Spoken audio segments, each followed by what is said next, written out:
Rita, can you do a roll call, please? I'd be happy to do that. Vice Chairman Murphy, Here.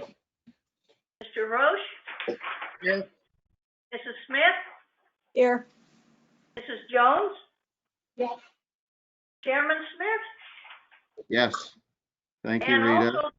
also present is the town manager, Gregory Dunham, assistant town attorney, Edward Nazaro, and myself.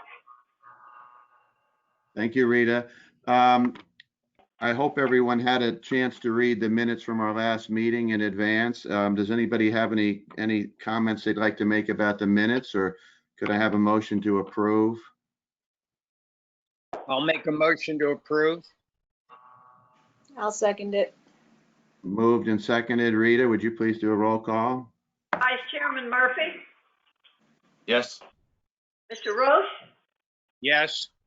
Mrs. Smith, Yes. Mrs. Jones, Yes. Chairman Smith, Yes. Thank you. Does anyone have any additions, withdrawals, or other changes they'd like to make to the items on the agenda? I If do, not, Mr. Chairman. I do, Okay. Mr. Chairman. The first item on the agenda was for 1555 North Ocean. yes, At the last minute, last evening, they asked that they have a postponement with this to be heard at the next month's meeting due to some problems they have found with the mechanics of some doors and whatnot, which has caused them maybe to have to make other changes to their application. So that item will not be heard. okay, it'll be deferred till the next meeting. Yes. Okay. Okay, good, thank you. Anybody else have any other changes or deferrals? Okay, you'll notice that since we're not in person, that Rita is going to have to, we'll have to do a declaration of ex parte communications and also administer oaths with each of the 5 applicants that we have today. So is there anything? Oh, meeting announcements. We have regular meeting set for July 23rd, no meeting in August. And you see we have September, October, November. As we sit today, does anybody know whether they can or cannot be at the July meeting? I won't be at the July meeting. And I won't be able to. I will be Curtis? in July. Say that again. Curtis will not be. Georgette will not be. Correct. Malcolm, Yes, I will be. you will be. You know yet, Mandy? Yes. Okay. I may be a no also, Malcolm. So I'm just worried about there being even quorum for a meeting because we just heard there's a deferral to that. I possibly can call in. I'll work that out, but definitely no Georgette and no Curtis. Correct. Well, I mean, I have something that is either on the 23rd or the 24th, and I'm not sure of, exactly of that date, so I counted myself out. But Okay. as I get closer to it, I will let Rita know. Okay, great. Thank you. All right, then if there's nothing else we need to do, Trey or Greg, can we go into the regular public hearing? Yes, sir. We would be. You okay? Next item would be 530 Old School Road. Correct. Okay. So first, is there any ex parte communication on this property? No. Is this, Georgette, where you said you needed to recuse yourself? Yes, Tom, it is. Okay. Okay. Whoever is on that's going to speak today on behalf of the owners, Rita, would you please swear them in? Yes. Would you please stand and raise your right hand?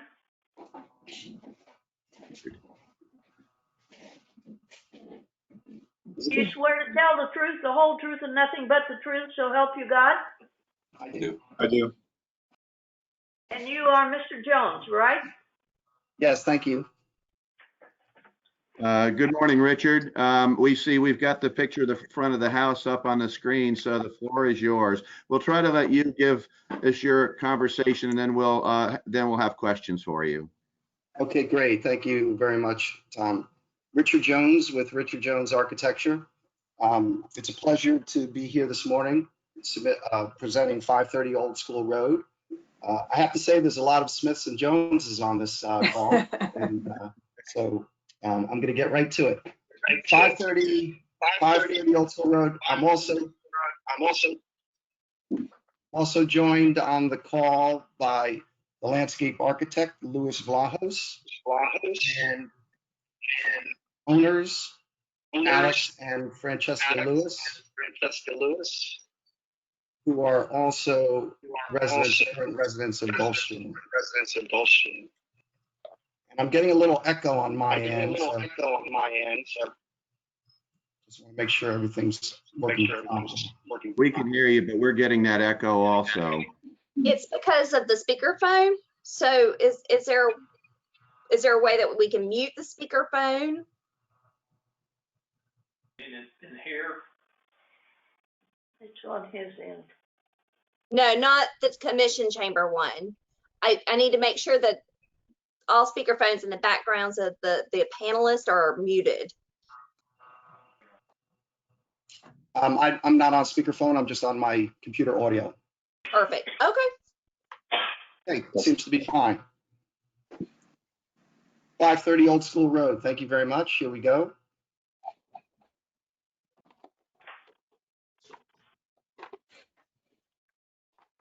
And our site location. If you'll notice the house on Old School Road, currently it's a one-story existing house. It's on a canal, and it's adjacent to other similar size lots to the west and a large corner lot to the east. For those of you that know Old School Road, you may know that this is an area of the town that's prone to flooding. It's a very low-lying area. So we had to take that into consideration when proposing this design. And we've also been made aware that on occasion, the rear yard had flooded out. I believe the existing grade and seawall are down at a 3 NAVD. And so that was all taken into consideration. This is the existing survey of the one-story house that's there. You'll notice that the setback on the rear is 50 feet, which is the code minimum for this existing house. And there's an existing pool there, and the seawall that's shown, an existing dock that are down at 3.0 NAVD. And there's also in the front, if you could see my cursor there, there's a catch basin right at the entry drive. There may be two actually, right at the entry drive. And typically the catch basin signifies the lowest point in that drainage area where all of the street drainage from the east and the west flow and collect in that area before it's taken out to the intracoastal.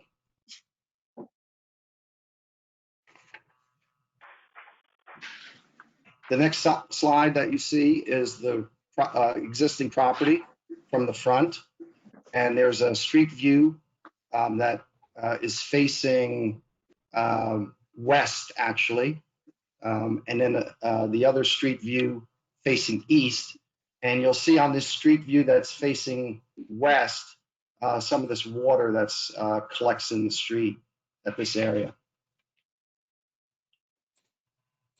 And some other adjacent photos of the properties across the street. They all share a similar layout of a circular drive, or most of them do, on the adjacent properties. If we take a look at the site plan, we're proposing a 2-story home, 5,240 square feet total gross area, a 2.5-car garage. Access is provided through a circular driveway that you see here. We're actually taking into account the 2 catch basins that are existing, that are shown on the plan here in the location of the cursor. The property features a swimming pool and a very large rear yard. And one unique feature of this site is there's some very mature hedges along the east property line and along the west property line. And from the start of design, our client made us aware that they very much wanted to keep those hedges in place, as well as some other landscaping that is going to be relocated. So we kept that in mind when we were laying out the site. And also I want to point out that we have some substantial building setbacks for this proposed 2-story home that we'll look at in just a minute. This is our data table. We're proposing a colonial West Indies design. We have our lot coverage and our pervious area with our lot coverage below the minimum required and our pervious area above the minimum required, and also our landscape area above the minimum required by approximately 1,200 square feet. So we have significant green space that we're proposing. If you look at our setbacks chart, you'll notice that we're exceeding this, the majority of the setbacks. The front is required to be 30 feet, but we're actually at 34.3. And the rear required to be 50, but our ground floor is actually at 66 feet, 8 inches. And so by using a 2-story approach, we've been able to increase the setbacks from the existing house that's there.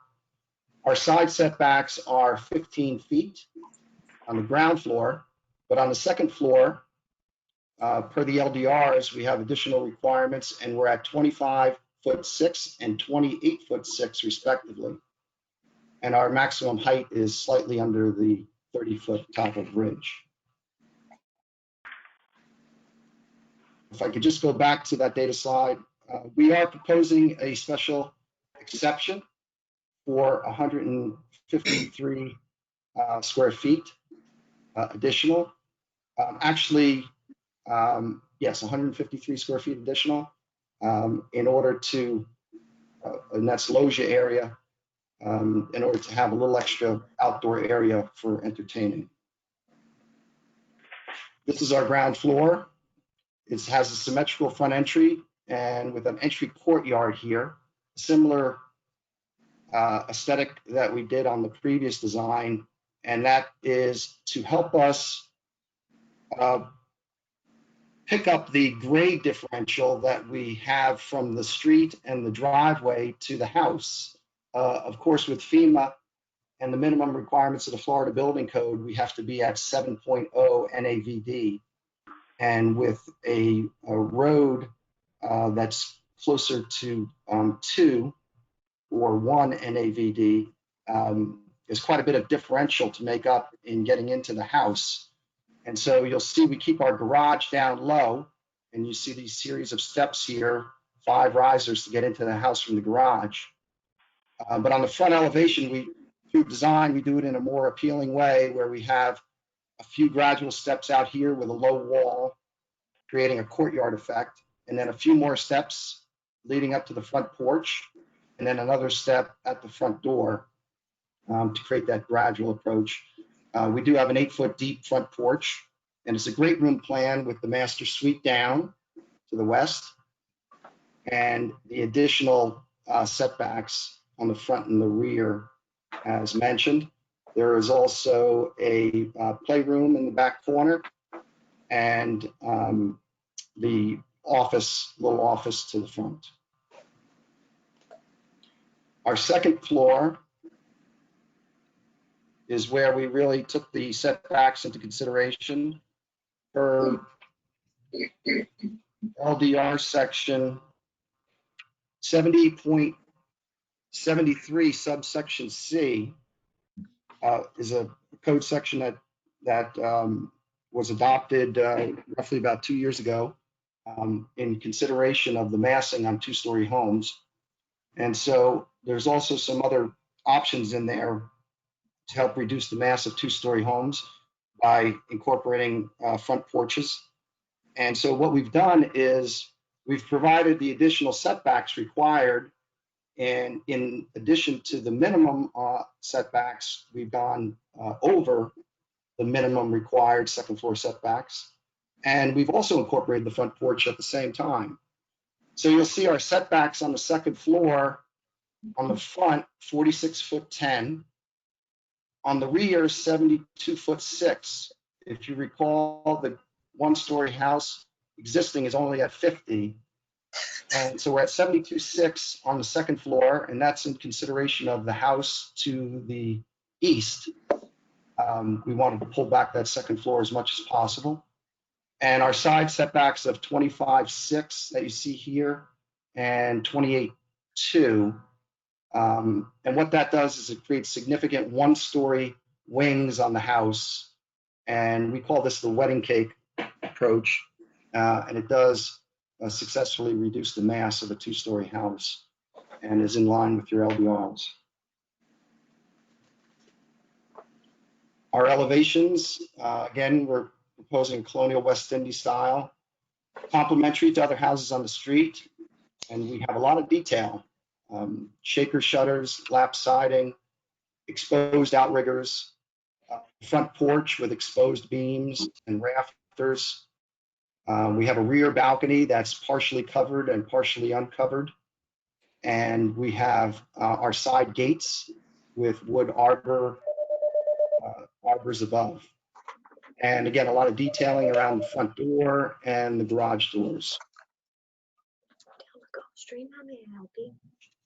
Our side elevations, in taking into consideration the neighbors' properties, we're minimizing the glazing on the second floor by just showing some higher windows, which are roughly at about 5 feet above the second floor, finished floor, which again minimize the ability for anyone within this home to look out upon the adjacent properties. But when we take a look at Louis Vlahos's landscape in a little bit, you'll see that even with those windows, there's virtually no visibility, even if you were to stand on a ladder inside this home. And again, there's significant detailing as well. And the ground floor roof that's shown relates to the massing of the adjacent properties. And then we have our three-dimensional artistic rendering. Keep in mind on the three-dimensional renderings, the landscaping shown is just artistic. It's not the actual proposed landscaping.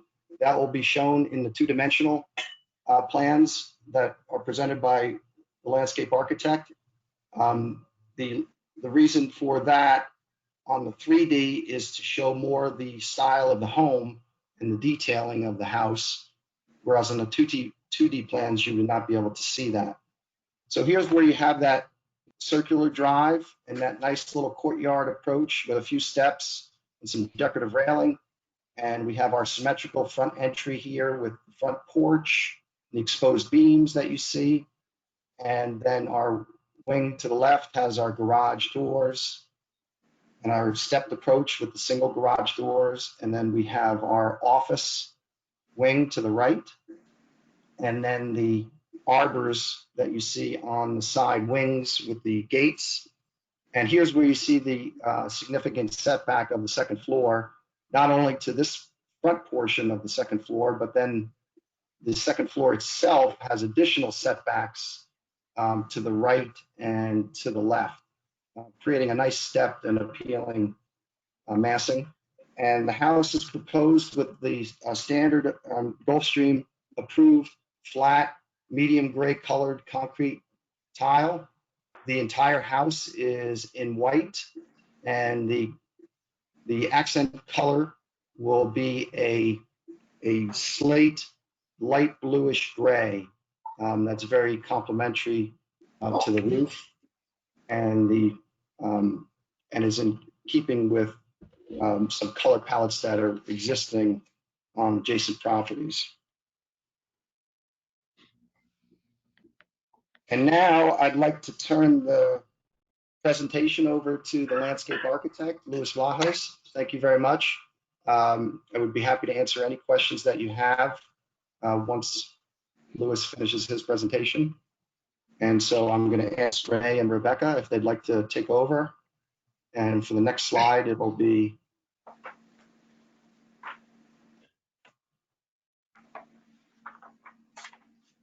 we'll just advance it one more.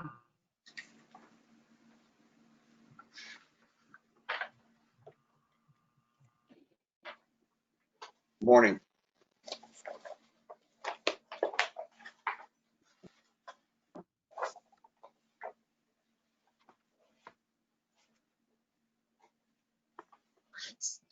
Can you accept the camera request that I sent over? Yes. All right. And I just gave you control over the mouse so you can continue the presentation. Okay. Good morning. My name is Louis Vlahos. I'm the landscape architect. First, I'd like to start with our tree survey and disposition plan. We tried to save a lot of the existing trees by having some walls and stepping down because they're large. There's a large black olive, a couple of mangoes, and a couple of royal palms in the back.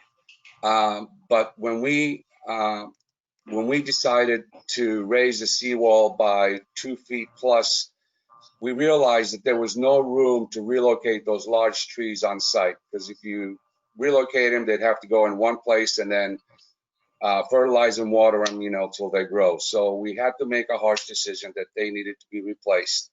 In addition, we had a couple of ficus trees in the front, and our arborist and myself agreed that one of them, if it was relocated, would not make it. And trying to replace it so they would match would be hard to find. So that's why we're proposing to eliminate those two also. Now, what we have done is there's a 10 to 12 foot existing ficus hedge on both sides that's in very good condition, and on east and west side. And there's also a row of arecas towards the water on the east side.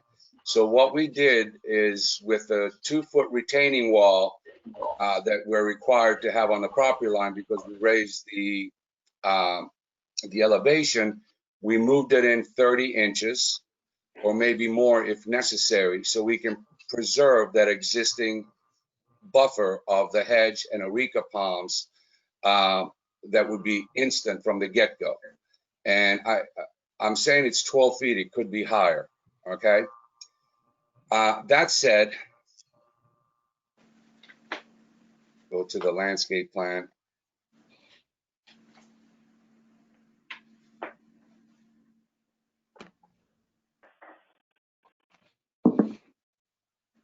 Here we go. Oh, wait, backwards. Yep. Yeah.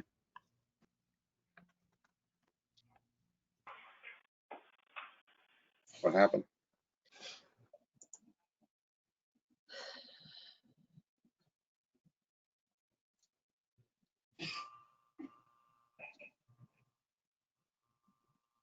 There we go. Well, that's kind of The last slide, Lou. last slide. Yes.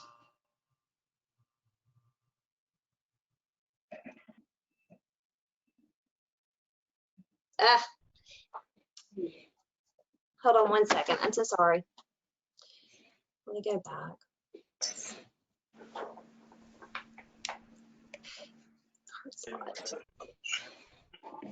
There we go. This is the slide you need. Okay.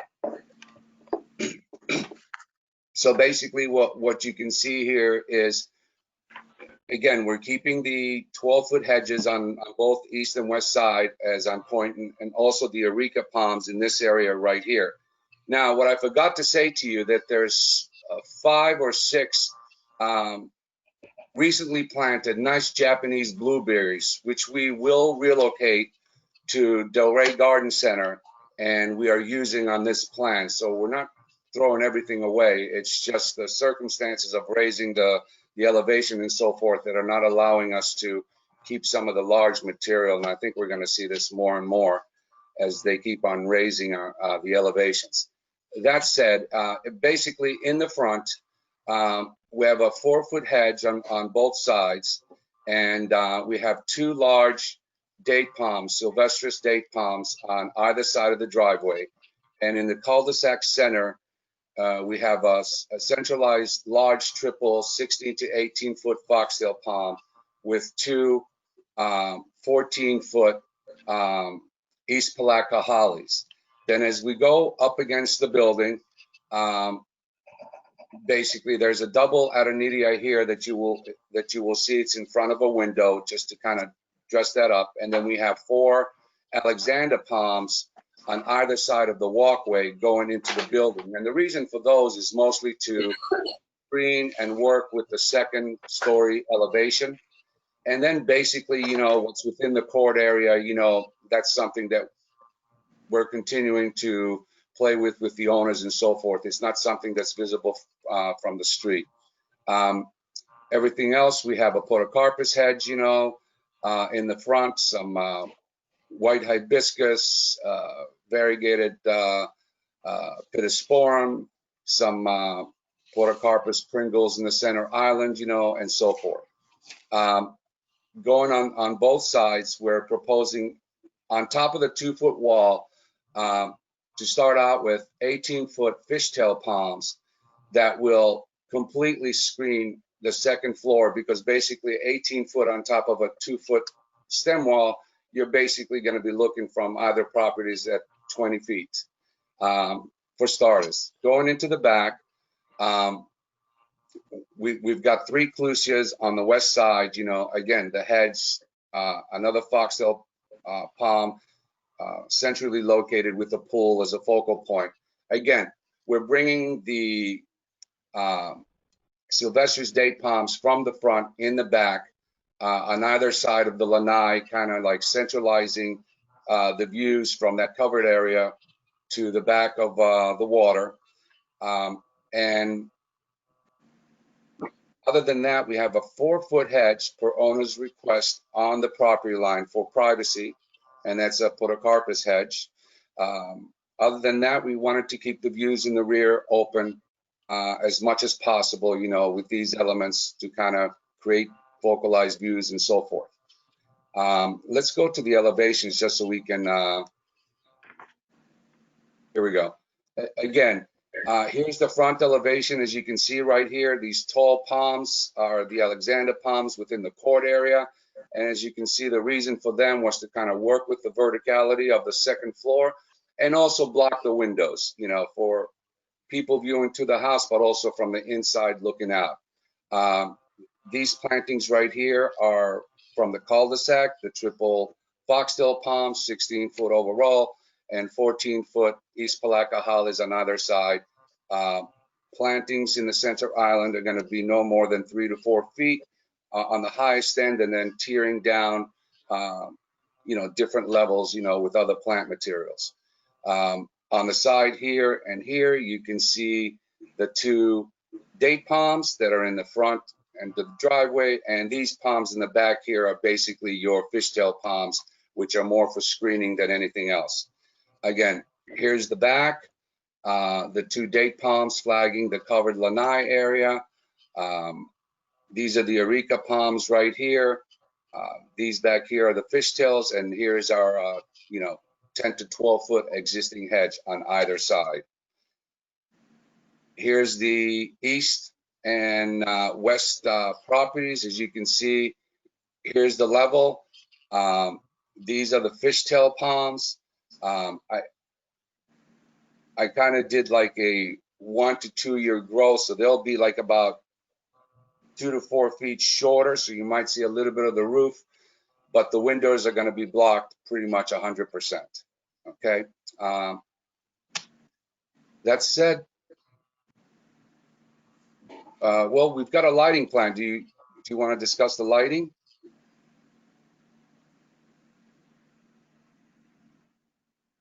The lighting is accent landscape lighting, correct, Lou, on your Yes. design? Yes. Do we need to discuss that? Is that something? That may be a building department review. Yeah, At the time of permitting. Okay, well, that's it. Any questions? Richard, is that the conclusion of your presentation? Yes, Mr. Smith, thank you. Okay, now we can open it up to questions from members of the committee. Can I ask a question about the special exemption? Yeah. This is a new build, correct? Because we've got the demolition request for all structures. Yes, that's correct. Didn't we make our guidance was that we didn't permit special exemptions or variances for new builds? I am not aware of that, Mr. Murphy, but I'd like if Rita Taylor could answer It's that. more to Rita. Yeah, sorry, Richard. It's more to Richard and to the staff. Yes, we were speaking earlier before the meeting with another board member about this, and Rita has an explanation as to why this would meet the code. Okay. That was created so that it would encourage more open balconies and porches and lanais. And every time they use that spatial exception, however much they're asking for, they have to be able to supply the 2 times that amount in computing the original FAR. So what you're really doing is you're keeping the mass down and breaking it up by encouraging these lanais and balconies. And that's the way they go about doing that. It's been a very good thing in the past. And the square footage, I believe, even though the code allows up to 153, based on the percentage, we're only using 120 of it. And that 120 is basically just to provide this little bit of cover here that you see on the second floor balcony coming out from the loft. And the balance is all open air balcony, and there is a significant amount of open air balcony, porch, and open air loggia on this house. Okay. Thanks for the clarification.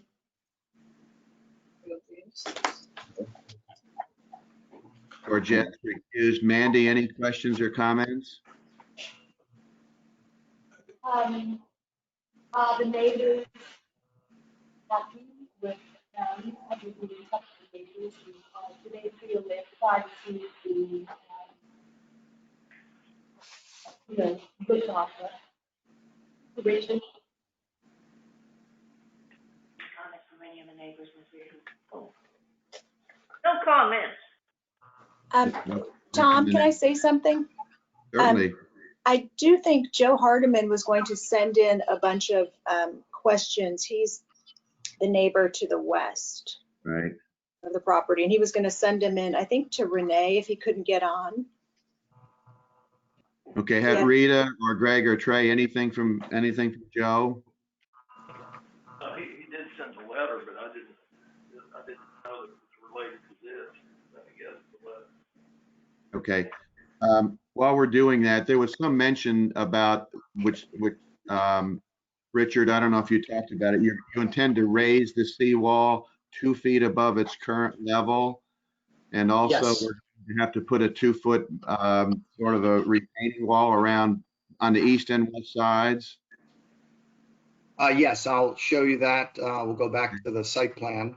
The seawall that's currently at 3 foot NAVD is going to be raised to 5 foot NAVD.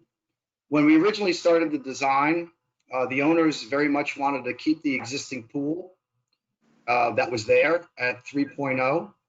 And we worked the design, and Mr. Vlahos worked his landscape plan.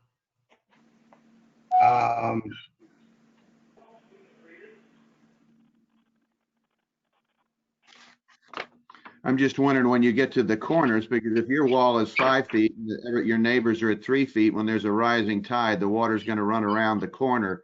So does the retaining wall on the east and west sides tie into the same top height of the seawall? Are you like making yourself a little 2-foot island there?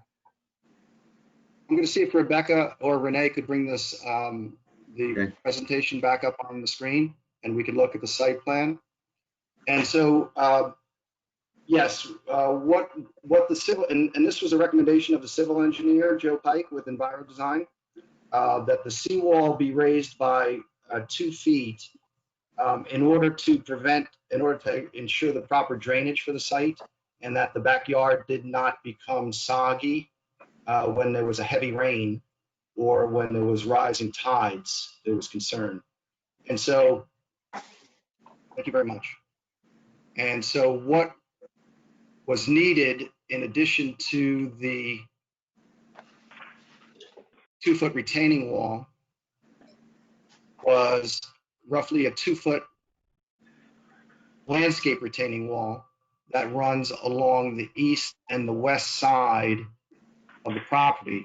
Now, taking into consideration the adjacent property grades and the existing vegetation, that retaining wall, which would normally be put on the property line, was moved 30 inches into the property. So for the first 2.5 feet of the property, the grade of 3.0 is maintained.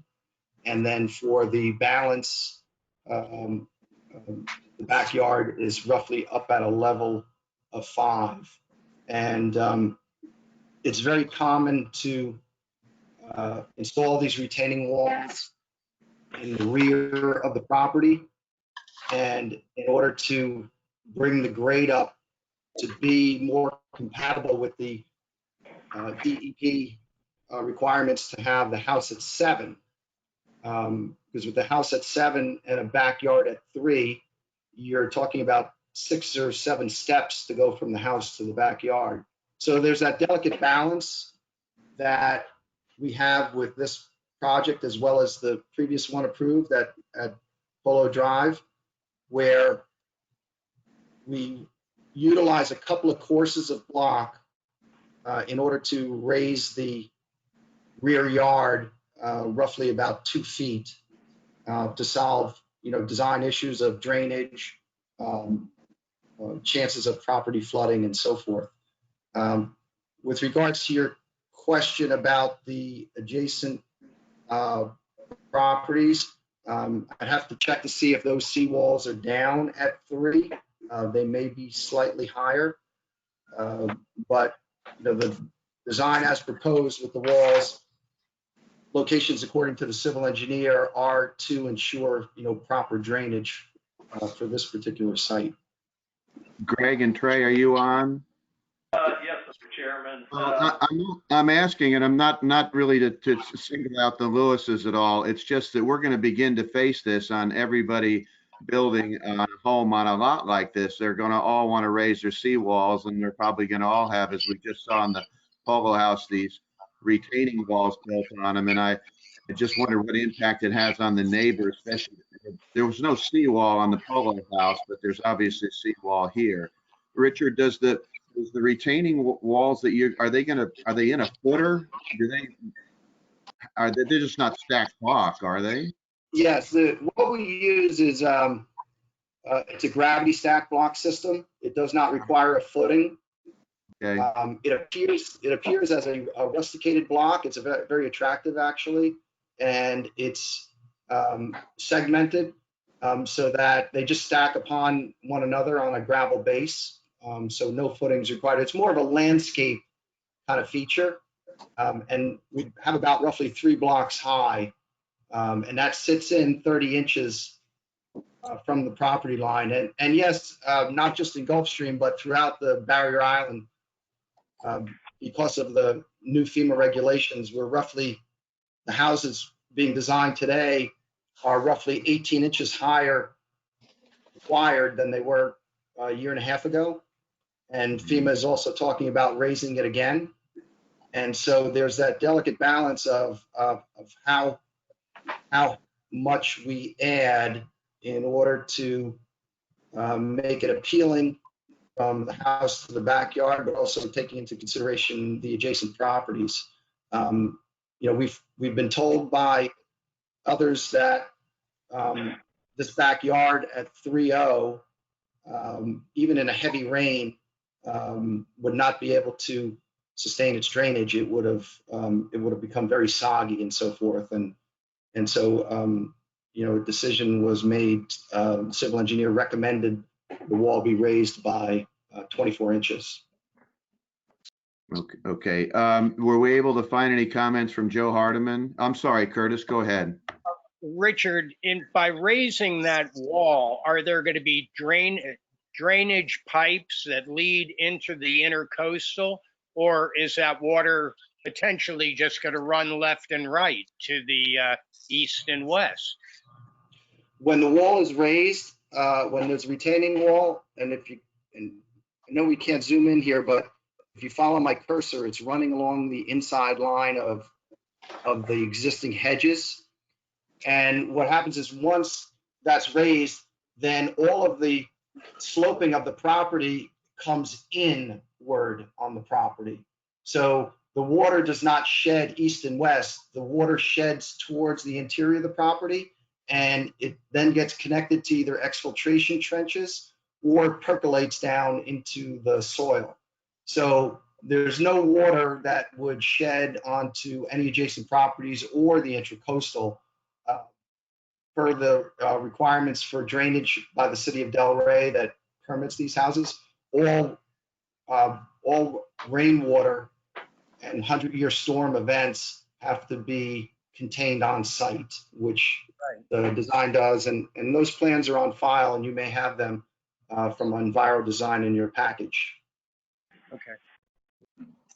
Mr. Chairman? Yes, sir. Yes, I mean, this is going to be the new norm. As Mr. Jones commented, if you'll recall the house that we approved next to Mr. Lyons, that was, there's a similar situation going on there. They had to build a retaining wall to maintain the fill. And likewise, a house that Mr. Marsh designed up on A1A, which is coming close to completion, but he had to, if you recall, he had to bring in a lot of fill to meet the new flood maps. So that is the new norm. And the codes do require that the properties retain a certain amount of water before they, the water goes off on to the side or to the street. And so this was designed no differently than if it didn't have the fill. In any case, all homes are supposed to retain a certain amount of water before they begin to run off. Okay. And yes, sir, we did receive at 8:28 this morning an email from Mr. Hardiman. There are 4 questions on here, and I think we have covered each one of them, but I'll read it for the record if you would like me to. Yes, please do. Okay. 1, will there be added fill to increase elevation? If so, to what height? How will this affect drainage and stormwater runoff? What will be the impact on neighbors? 2, what is the proposed increase in the height of the seawall? 3, is the request for a special exception for a specific location, or is it just an overall increase in the permitted mass of the building? And then 4, what are the external materials, siding and roof, and what are the proposed colors? So those were the questions that were submitted at 8:28. I think that we covered all of those, didn't we, in our own discussions? Richard, you did say that the exception, the special exception, is really primarily for that covered area off of the upstairs bedroom. Is it specific to that, or is it just overall? That's a good question that Joe has. I think you showed. Oh, yes, Mr. Smith, it is specific. I'll go back to that. Yeah. our client, the owner of the property, had a desire for the majority of that second floor to be covered. And as you can see on the ground floor, we have the significant loggia, as well as the front porch. And on the second floor, we have the large open air balcony here. The desire was to have that all covered. We quickly mentioned that in our calculations for the design of the house, that we would not be able to cover that entire amount. We'd only be able to cover a small amount, which is just this area here, via a special exception. If special exception was not approved, then this balcony would be completely opened. But also keep in mind that the code requires a 50-foot rear setback, and our second floor we're at 72. And in doing so, it was meant to not encroach on any of the view to the neighbor that is asking the questions. By design, we had planned that in. And so we feel like this little area of 120 square feet is actually set back even a foot beyond that 72 sticks. And the fact that it's open air would not have any adverse effect. Yeah, I saw it's in your roof plan too. I see it's a fixed covered roof. It's just part of your roofing structure, right? That's correct. Okay. Are there any other questions from anybody on the board or Mr. Dunham or Trey or Rita? Not from the staff. Okay. Are we ready to move to a motion, Mr. Murphy? Yeah, I'll make a motion. I'd like to make a motion to recommend approval of a demolition permit for the demolition of all structures. Is there a second? A second. Moved and seconded. Rita? Vice Mayor Murphy, Yes. Mr. Roche? Mr. Roche? I'm sorry, I turned off my speaker. Yes. Mrs. Smith? I won't be voting on this, Rita. I recused myself. I'm sorry, I didn't have that down here. That's okay. Thank you. Sure. Ms. Jones? Yes. Chairman Smith? Yes. I'd like to make a further motion to recommend approval of a land clearing permit to clear the land enough to build a new structure. Is there a second? I'll second. Rita? Vice Mayor Murphy? Yes. Mr. Roche? Yes. Mrs. Jones? Yes. Chairman Smith? Yes. And another motion to recommend the approval of a special exception to permit an additional 153 square feet of covered open area that exceeds the maximum FAR. I believe that's 120. 100. We should amend that to say 100. Is it just 120, Richard? It's 120, yes. 100. We could have done 153, but we've only done 120. Okay. Do you want to reference the special exception though? Basically, you're within that, Richard, but the special exception.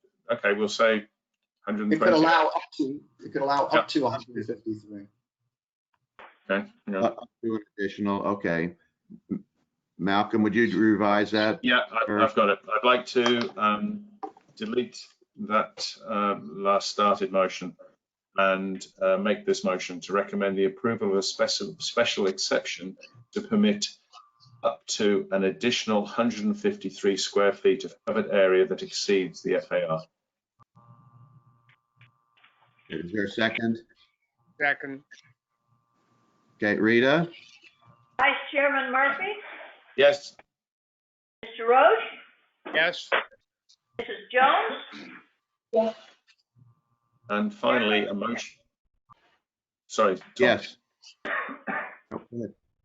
And finally, a motion to recommend the approval of a level 3 architectural site plan based on a finding that the demolition of all existing structures, clearing the land to permit the construction of a 5,266 square foot colonial West Indies 2-story single family dwelling 2.5-car garage and a swimming pool meets the minimum intent of the design manual and the applicable review standards with the following conditions.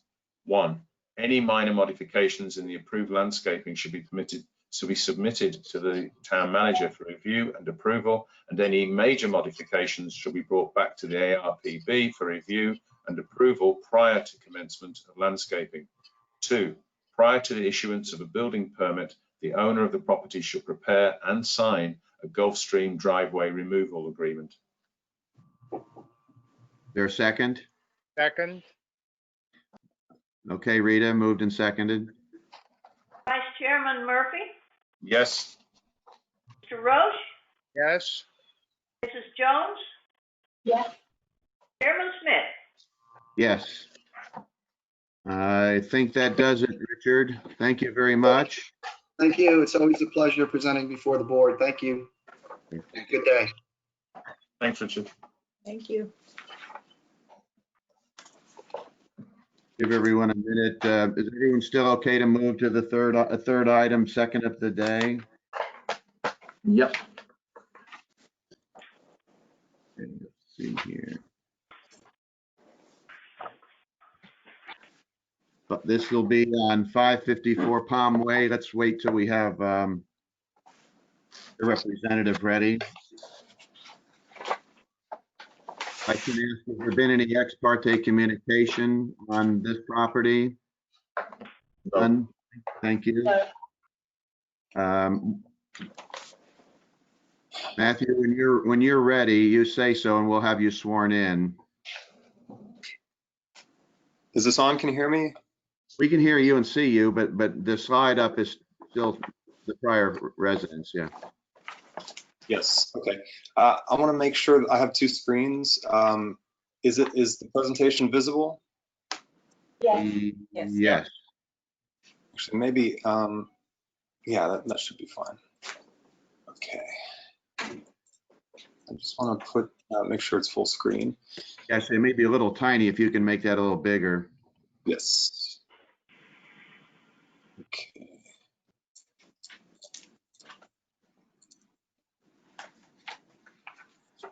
Here we go. Okay, I'm ready.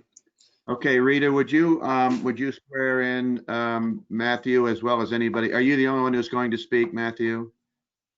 Yes, sir. Okay. Raise your Rita? right hand, please. You swear to tell the truth, the whole truth, and nothing but the truth, so help you God? I do.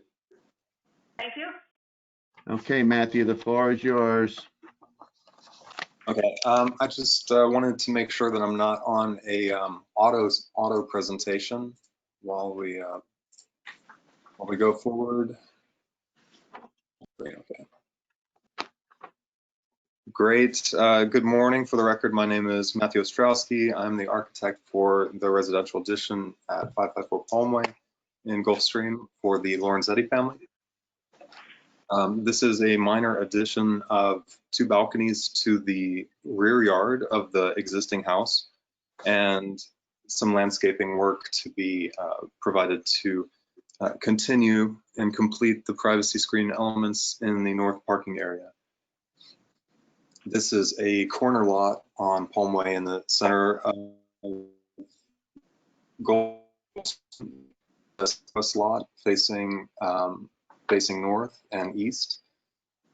There are 3 residents neighboring and 5 or 6 within 200 feet. It has views of the Intercoastal Waterway and Polo Cove.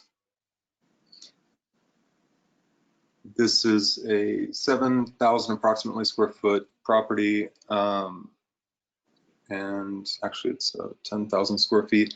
The residence is around 5,000. I can get to that in a minute. We have, so our scope is to add 2 attached balconies in the rear yard, which will be on the 2nd floor, attached to 2 existing bedrooms. They have pathways underneath them. They will not be covered. There will also be addition of ornamental trim and lighting to the entryway, mostly decorative, and changing gas lighting to electric lighting. The replacement of existing balcony railings on 2 existing north-facing balconies will match the proposed balcony railings in the proposed south new balconies. We also plan to remove decorative shutters on the primary faces of the north facade to bring attention to the ornamental trim that we're placing on the second floor. I'll show that in the elevations in a moment. We'll also finally create privacy on the west side of the property by adding a stucco wall, fence and hedges, all to match existing. The streetscape view is shown above. This is the north-facing street view, and the right half is actually is screened by a neighboring property, so you would only sort of see the corner since it's a corner lot. There's an existing hedgerow on both sides, combination of live oaks, areca palms, Sylvester palms, Alexander palms, and clusia shrubs. The house is a 2-story guest house on the east here. Can everyone see? We're still on the location plan. We can't see Oh. it. Have you- Matthew, I think you need to Oh, change okay. your screen because I have you're 2 still, screens, I'm sorry. Yeah. Let me fix that one moment.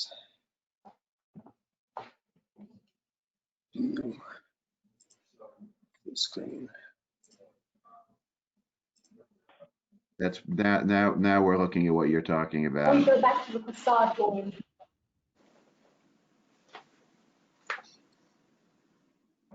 Oh. My mistake. One moment, please. Matthew, if you want me to put I have the slideshow up and it's full screen. If you want to just switch over to my screen. Well, I actually have the other presentation, just a few seconds, and I will maximize it. Okay. Yes. Can everyone see Yes. the presentation? Okay. Yeah. So yes, here's the location plan as discussed, the project scope, which I reviewed, the streetscape facing north, and sorry, as I described earlier, there are clusia hedges on both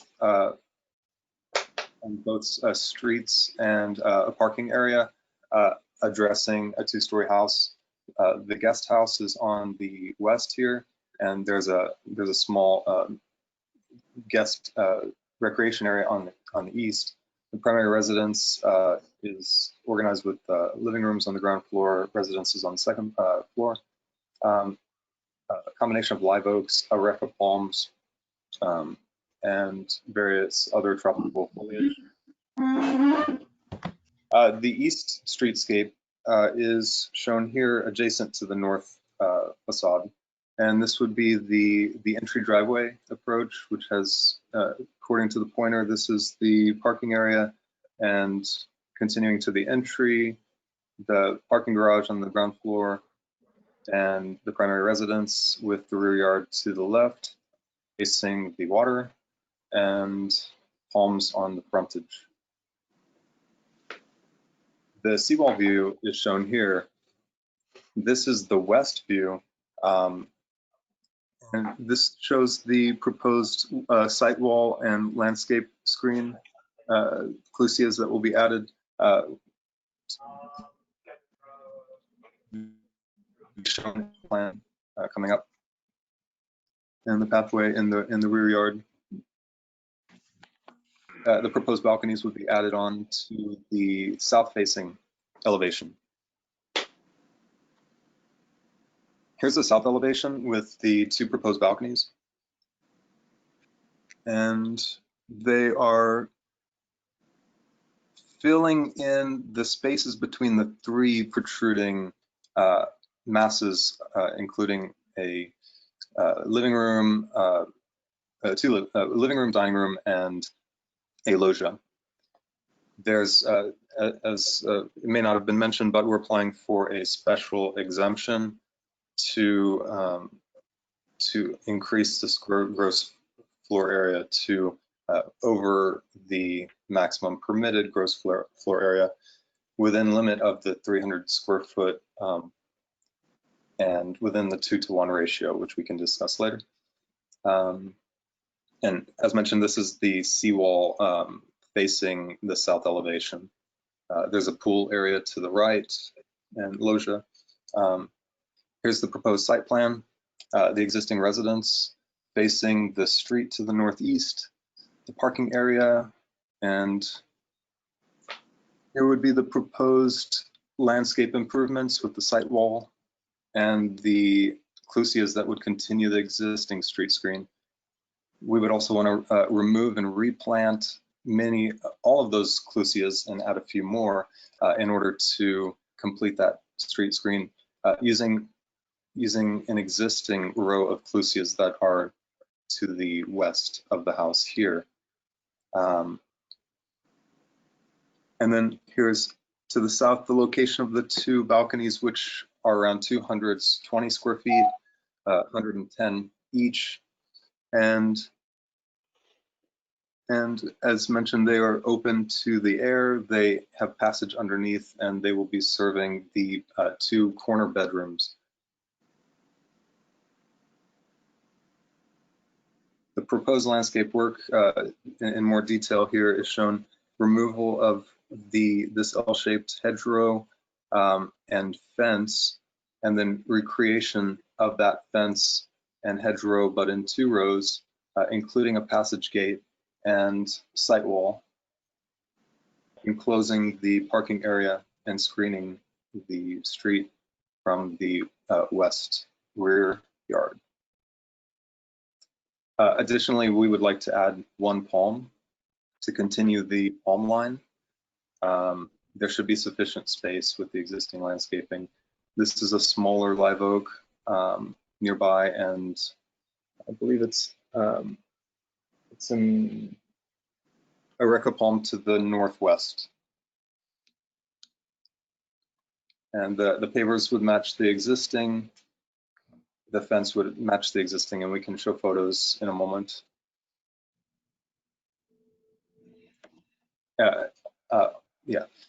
And so here's the first floor plan showing the 2 rooms that would be underneath the proposed balconies. And these gray areas are the columns, and the dashed line would represent the outline of the balconies above and the adjacent roof lines, gutters, and wall systems. There are many windows in the area, and the construction is concrete block with a stucco finish on the ground floor. Here's also the entry, which would have the elevation installations, decorative elements, and lighting. So and for anyone who may be confused, this plan is flipped 180 degrees to show the balconies, the south balconies to the north, as opposed to the previous plan where you see the south balconies to the south. Hopefully that's not too confusing. Apologize for that. Here's the second floor plan showing balcony pavers that will be on those balconies that will match the existing site pavers, which is sort of an terrazzo cast 24 by 24 by 3/4 site tile, and that would be installed on a steel framed with a steel frame structure with pre-finishes and stucco finishes to match, and railing to facing the waterway. And here are the 2 bedrooms that would need also 2 doors added with side lights to match the existing constructions. These wouldn't have the shutters, the decorative shutters on them. They would be replacing windows that are currently installed. And also on the second floor, here's the exercise room where we will be doing some decorative work outside of the window around the perimeter to elevate the appearance of the entranceway, make it a little more grand and majestic in terms of proportioning the elements of the facade. This is a Dutch colonial house, sort of Cape Town in region, designed by Mr. Marsh. of Marsh and Associates. The landscape plan is shown. This shows the clusias that would be installed and the new mylan palm, which will be installed at the northwest corner. In addition, there's another site entry with a wall and landscaping to the east, which we are bringing those elements and forms of the wall into that corner design so that everything is matching and all of the appearance will be maintained consistently.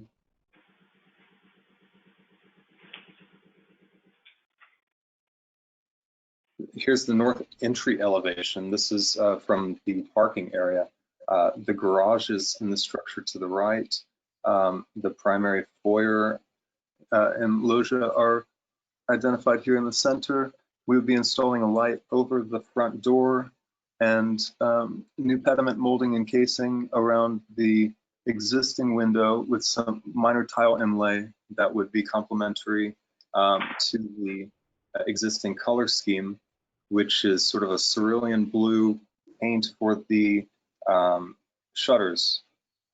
And our roof is a light gray concrete tile. We would also replace existing gas lighting with the electric lights in a very similar cast iron enclosed glass sconce format. And here's a close-up of those lighting fixtures, casings, the pendant that would be installed, and the tile inlay. There'd also be a small trim piece that would be attached to identify the top feature wall. This is actually taken inspiration from, this project was originally taken inspiration from the town hall, I believe, of a adjacent town. I think it might be Boynton Beach, I'm not quite sure. The east elevation here shows the garage and one of the covered entries.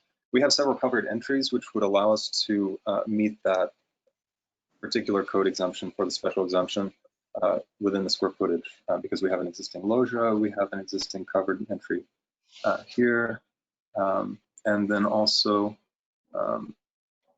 the cabana, and you can see the balcony to the south, which is projecting out. It's 9.5 feet in length and it's around 11 feet wide. It's sort of monolithic block construction with the same sort of proportioning and features of the existing structure. We didn't want to embellish it too much because many of the features on the primary elements of the garage and entry were already very definitive, and we didn't want to clutter the concept anymore. Not that it was cluttered, but it was a very beautiful concept that needed to be treated well. This is the west elevation facing the intercoastal, and the site wall shown to the corner, the addition of that site wall and the proposed balconies jutting out. We're keeping the balconies in line with the 3 projecting masses that most proud structure the balconies would align with that. We would drain the water from the balconies to the existing gutters adjacent. Here's the south elevation that shows the balconies. They would be aligned with existing windows and doors. They would also be at the same level as the existing balconies.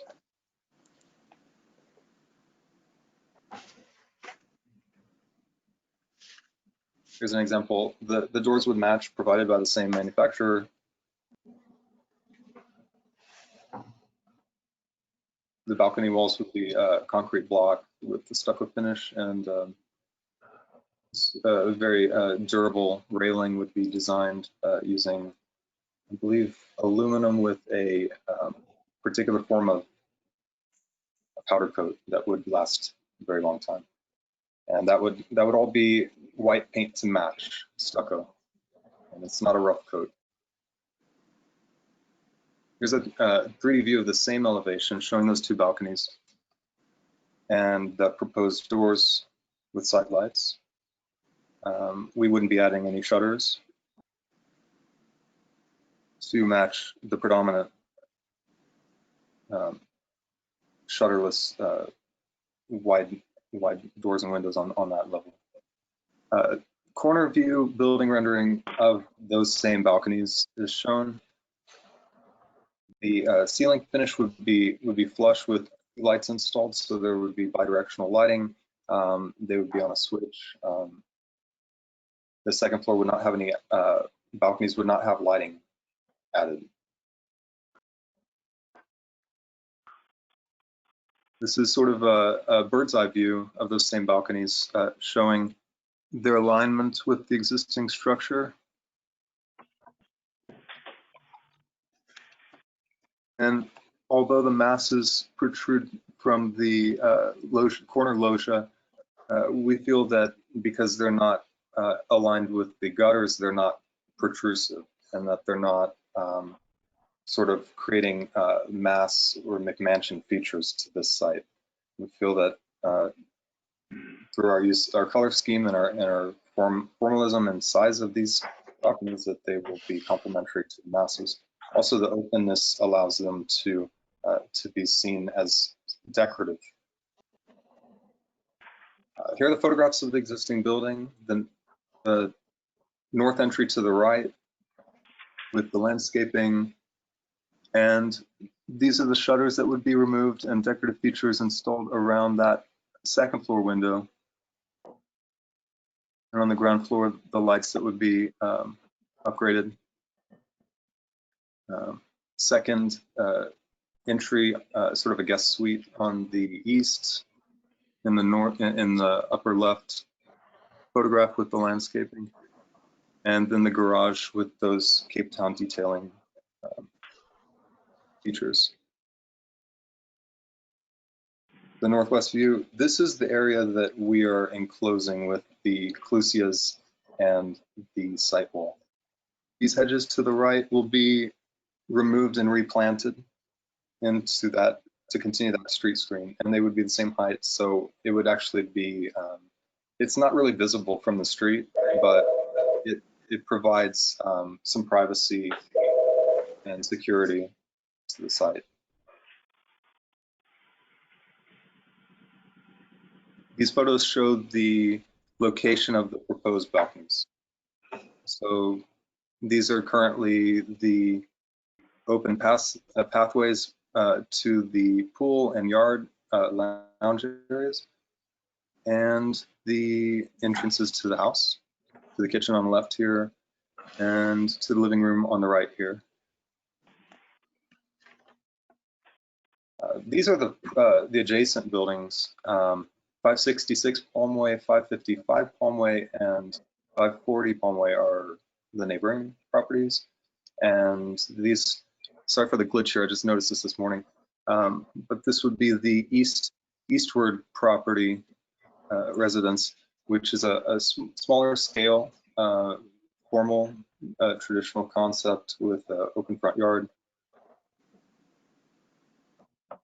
And the inside of the entry driveway would be the 555 Palmway, which is, we're sort of matching the balconies by including these X format insets into the balcony railings.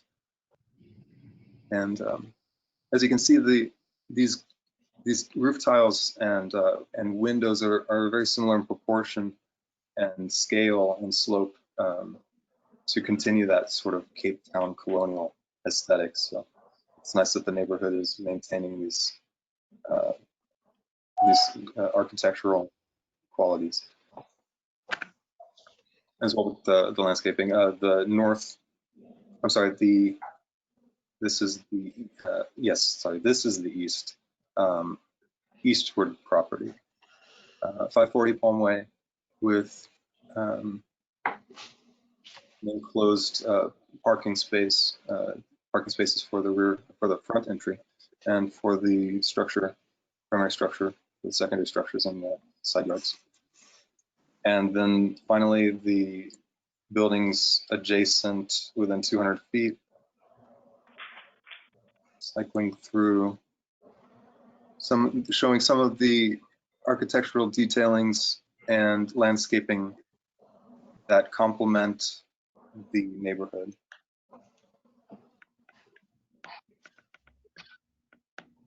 And that's my presentation. If you have any questions, please let me know, and we'll take it from there. Thank you, Matthew. Members of the board? Matthew, do you have any samples of the tile that's above, the new detailing or shutter color or anything like that? The shutter color is kind of hard to see. It actually reads as dark gray or black. Let me see if I can enlarge this view. So you're not changing the shutter color?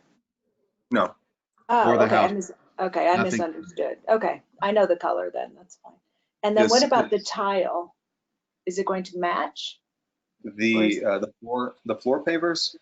Yes. No, the tile that you were talking about. You were doing some kind of detail work on the top, the entryway outside. It would match the existing color scheme. It would be either matching the shutters or white, just with a certain glaze to bring some reflectivity to the surface. Nothing of no third coloring. And no pattern, just kind of solid. Is that what you're thinking? We were looking at herringbone as a diagonal herringbone pattern that would create sort of, I think, sort of a staccato landscape complement. Okay. I like the white color. I agree, Amanda. Matthew, it looks like the wall you're going to build for what would be the parking area or whatever, that's just so from the intercoastal side, you don't see cars parked there. Yeah, and that's that scene there in front of the Porsche. You're just going to have, how tall is that going to be? 6 feet or so? It would, at the connection to the building, it would be around 6.5 feet, but it would scale down to around 3.5 or 4 feet. So it really won't screen a car. It's just a more decorative than anything else. Yes. Okay. It would match the other site wall, which I don't think I'm showing that. Yes. I have a question. You said that you were going to address the special exception and the 2 times reduction. I mean, this house was only built several years ago, and how do you propose to have the 2 times reduction on the FAR?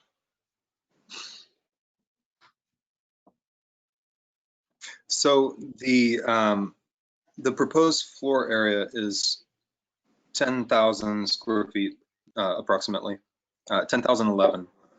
The allowable is 9826, and the allowable with the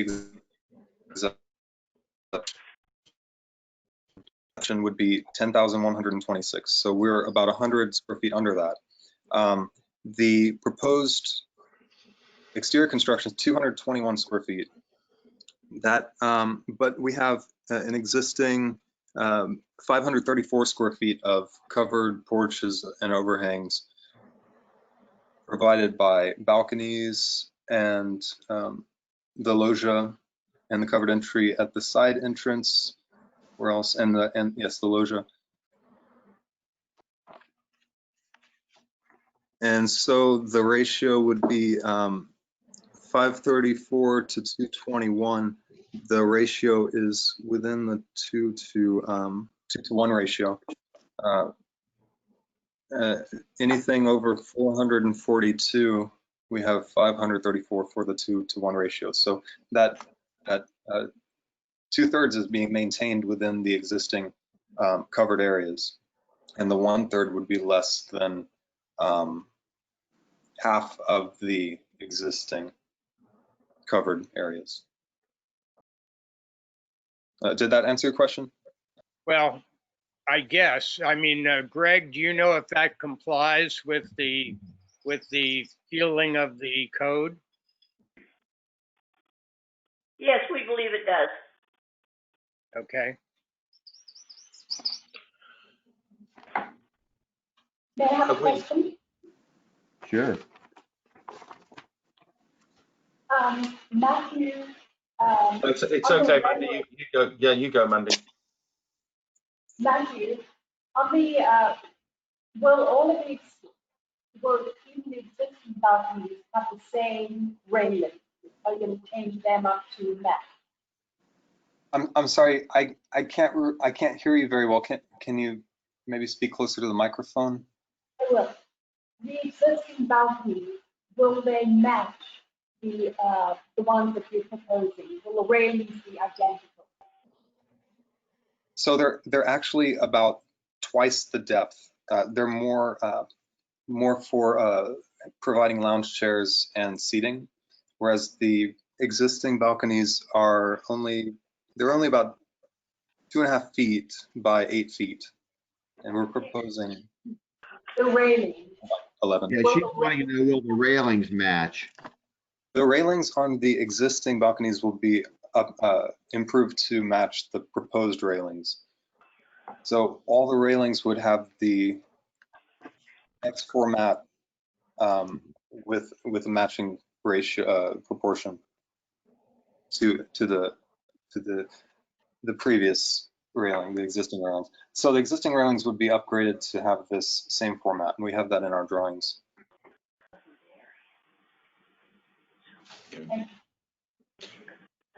Malcolm? Have there been any comments from neighbours? We haven't heard of any comments from neighbors. No. Thank you.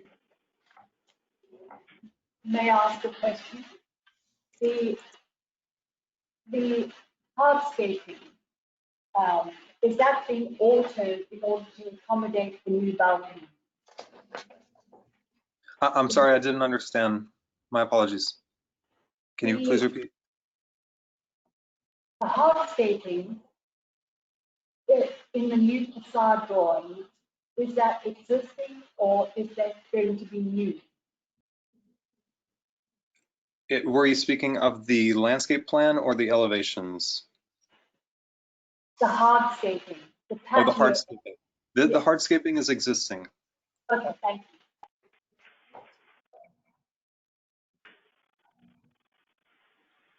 Anybody else? Any other comments from staff? No, sir. Okay, are we ready for a motion? I don't Tom, want can I suggest something though, that maybe we should see the tile for the front before we actually, Yeah, I didn't know that was part of the change here, Matthew. Go to your picture of the front entranceway. There, yeah, that. I think that the concern is over the decorative tile over the top of the windows there. We don't Yes. want it to be 4 different colors of bright yellow, red, and green or something. You think it's going to be, you said maybe gray or white, or the tile? You talked about a horizontal herringbone or something? Yes. Diagonally, a diagonal herringbone. In color? No. We don't know White. yet. It would be a white, either flat or glazed tile. Small format and symmetrically aligned. so it will be white then?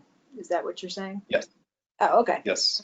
And the windows are staying, you're just really putting the decorative to match the top above it. That's what's being added. The windows are staying that are there, or they're going to be Yes, sir, new? that's correct. They would be the existing window. Okay. Georgette, is that okay? Yeah, I didn't understand that it was white for sure. Okay. Anybody else? I don't want to hurry anybody at all. We're good? that We need a case- motion. We need a motion. Tom, I'll go with a motion to recommend the approval of a special exemption to allow up to 300 square feet of roof projections, brackets, covered unenclosed areas, closed brackets, that exceed the allowable FAR by 185 square feet. Your second? I'll second. Okay, second. Moved and seconded. Rita, please. Vice Chairman Murphy, Yes. Mr. Roche? Mr. Roche, Yes. Mrs. Smith, Yes. Mrs. Jones, Yes. Chairman Smith. Yes. And a further motion to recommend the approval of a level 3 architectural site plan based on a finding that the addition of 2 balconies to the existing 2-story Dutch colonial single-family dwelling and the extension of a privacy stucco wall, a fence and new hedges meet the minimum intent of the design manual and applicable review standards with the following condition. 1, any minor modifications in the approved landscaping should be submitted to the town manager for review and approval, and any major modifications should be brought back to the ARPB for review and approval prior to the commencement of landscaping. A second, please. Second. Moved and seconded. Rita? Vice Chairman Murphy, Yes. Mr. Roche, Yes. Mrs. Smith, Yes. Mrs. Jones, Yes. and Chairman Smith. Yes. Matthew, I think that does it. Thank you very much. Thanks. It's a pleasure to present. And thank you so much, all of you. Thank you. Thanks. Well, we're having a change over here going to the next item. Does anybody need to take a short break or is everybody Tom, okay? I'm on that 10 o'clock heads up, which I gave you. It should be about 20 minutes, I think, but I just can't get out of it. All right, bounce back when you can. Will do. Thanks, guys. Thank you. Rita, we should make note that Malcolm has left the meeting, at least temporarily. Okay, Okay, the next thing is Dave Boddicker. Is Dave there?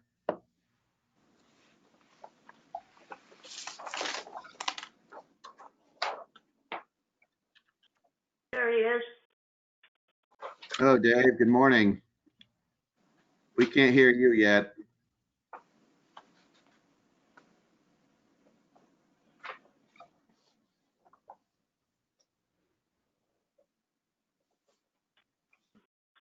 Unmute. Oh, we can hear you. Okay.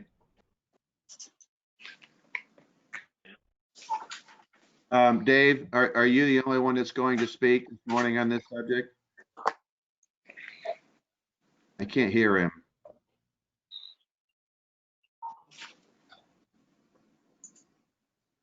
No sound yet for Dave. Can any of the other members hear Dave? No. Okay. No.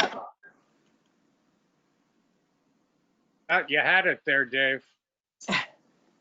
It lit up green around the,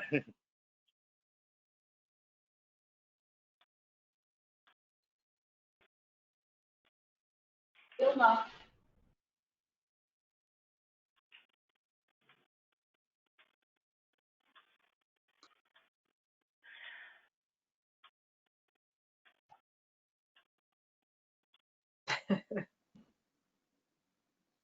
Okay, you check this. Dave? Dave, if you go under your audio and you just click on another and then click back onto computer, you should be good. Sometimes it just gets frozen. He's not here. Up in the top right corner where it says audio.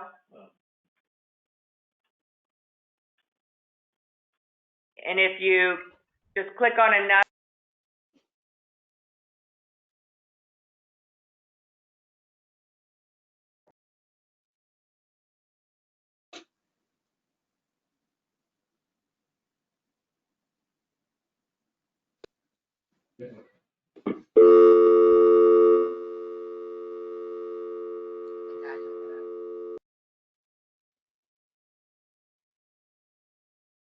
Still no Dave. His microphone's active, so I think what needs to happen is he needs to switch over to maybe calling in.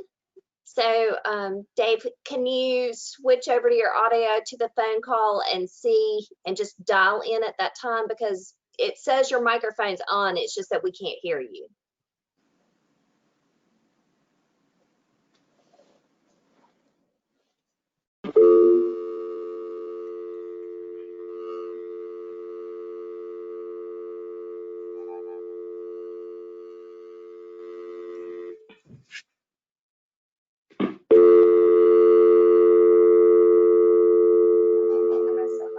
Get back to the speakerphone. I was trying to show him what to do, and when I clicked it off.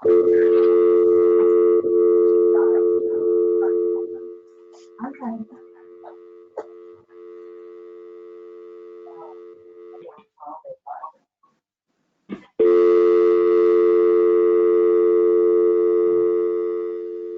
Is anyone else carrying a ringtone?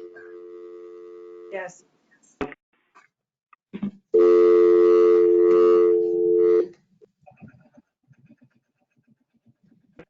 Hello, Hello. can you hear me, Amanda? Yeah, Yes. We can hear you now. we can hear you, Dave.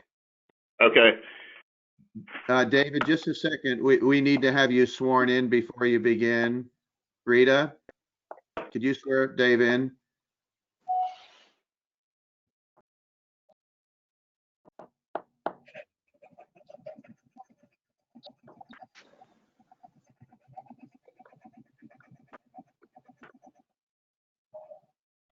Okay. Dave, Rita? can you do a check? Yes, Dave. I do. If I couldn't hear Rita, so I do swear to tell the whole truth. Okay, then can everybody else hear Dave on the committee if they can, including staff? Let's go ahead, Dave. Okay. We are seeking a demolition permit for the existing house, pool, and other paved areas at 3054 Gulfstream Road. That's at the corner of Gulfstream Road and Middle Road. Do you have my plans available? Yes. Yes. Our intention is to remove the minimum number of trees possible and still do the demolition. The trees we'd like to remove include 4 solitaire palms in the front of the house, 2 cedar trees that are right next to the front facade, a couple of palm trees that are in poor condition, 2 hibiscus trees in the backyard, and a pygmy date palm. The larger shade trees in the front of the house and the black olive tree that's in the northwest corner of the property, other Thrynax palms, and 1 pink tababuya will remain. All the existing trees and hedges will be protected during demolition by temporary fencing, and the locations of that temporary fencing is shown on the plan in a heavy dashed line. After completion of the yard will be sodded and irrigated. And that's it.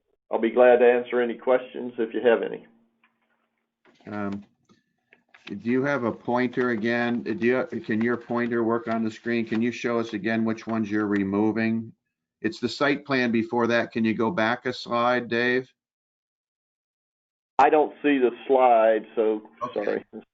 I'm sorry. Okay. Name the trees by number if you can reference them on the plan, or letter rather. They're AC. I mean, I guess they're black dots. Are those all the black dots staying? No, they're, yes, maybe they are. Is everything that's got a black dot staying? And the ones that are being removed are the ones that have an X through a small circle. Okay. So if you're looking at the plan, Y, X, W, and V are small solitaire palms in the front of the house facing Gulfstream Road. Gotcha. Yeah, so most of the removals are in the front of the home and a few in the backyard. Right. The ones in the front of the house are so that the machinery can get to the front of the house. Existing trees AD and AB are kind of out of the way, but they're in poor condition, so we want to go ahead and take those down. Mhm. Existing tree AA, Z, and R in the front of the house are right next to the house. They're older and obviously will interfere with removing the house. They're not worth relocating. And in the back of the house, trees L, K, and J. Two of them are hibiscus trees, and the other one is a pygmy date palm.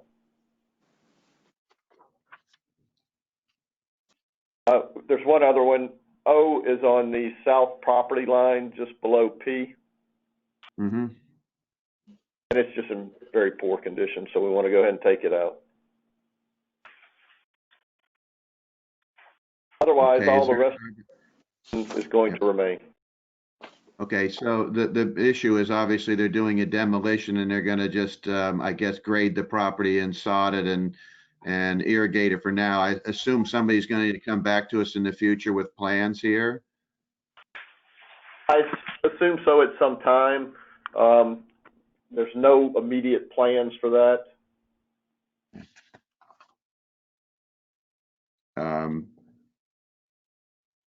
Those of you who live nearby, with the removal of those trees, is this gonna look like a stark corner? I guess it looks like most of the trees on the edges are remaining. The front will certainly be a little more wide open, but Tom, I think it might actually look a little better because it looks a little run down right now, you know? all right, thank you. Storm, the whole thing has grass and water. Say that again, Mandy. Will it be covered with lawn and kept watered? Yeah, Dave, it's going to be covered with lawn and watered. It's going to be irrigated, automatic sprinkling system and sod. St. Augustine sod. Okay. That's what's required, yes. Okay. Any other comments or questions? All right. Curtis, we're going to elect you to maybe make the motion.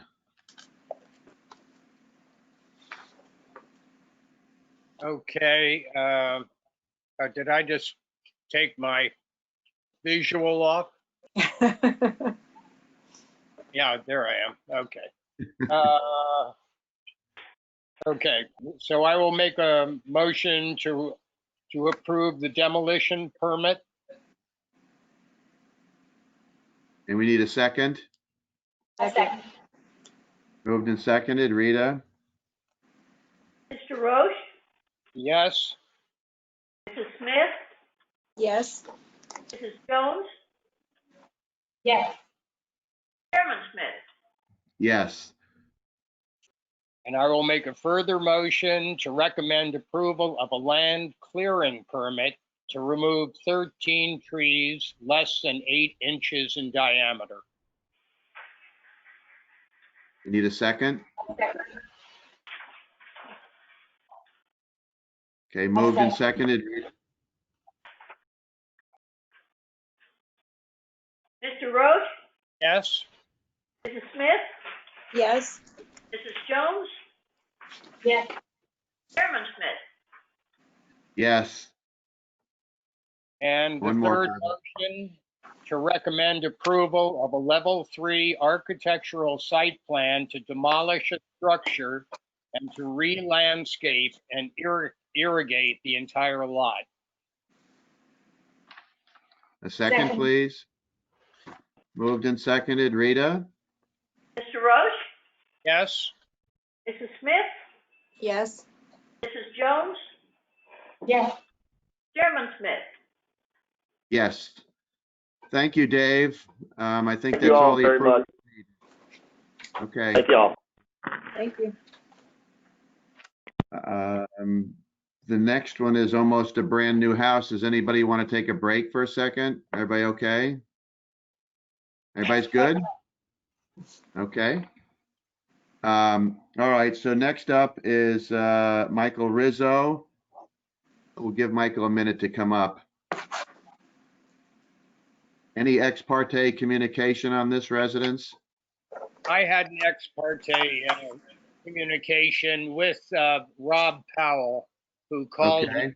home and just was wondering, you know, he's trying, he would like to get into his house if possible by the beginning of the year.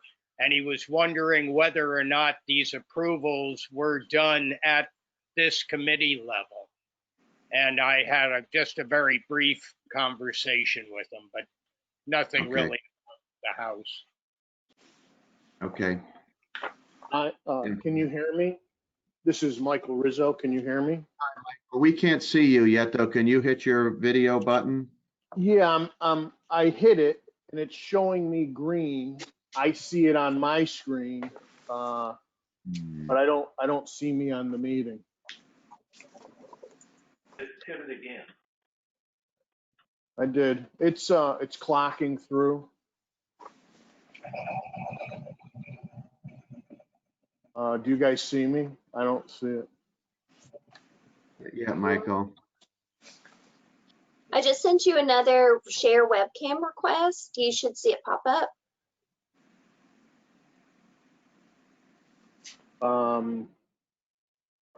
Let me see if this does it.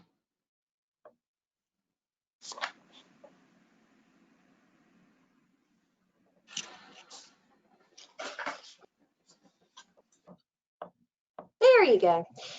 And you Okay, have great. control over the presentation. Good morning, Mike. Michael, Yeah. yeah, good morning. You need to be sworn in, Michael. So Rita, Yes, can sir. you swear Michael in? Would you raise your right hand, Michael? Do you swear to tell the truth, the whole truth, and nothing but the truth, so help you God? I do. Thank you. Floor is Good yours, morning, Michael. everybody. My name is Michael Rizzo. I'm with Rizzo and Rizzo. I'm the principal architect. And this was a challenging, it was a challenging project. Hold on, I'm just hitting the wrong one. Let me go. This is what we're starting with. This is the front facade. And over time, it's currently the property is only about 1,000 square feet. And over time, at one point, this was a covered carport, and I'll show you some more in the site plan.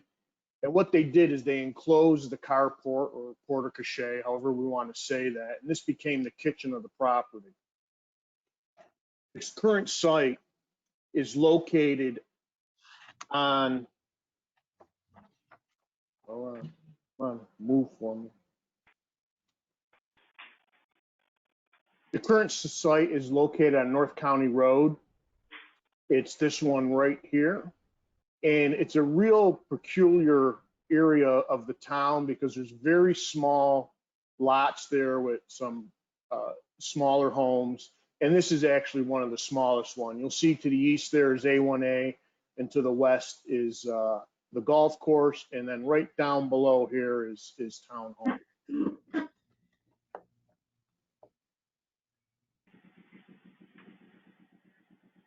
Just to orientate yourself, there is, you come into the house, there's a main entrance here, front entry, kind of the island. The back side here, again, there was a circular driveway that kind of just ends in the window. They built a shed over here.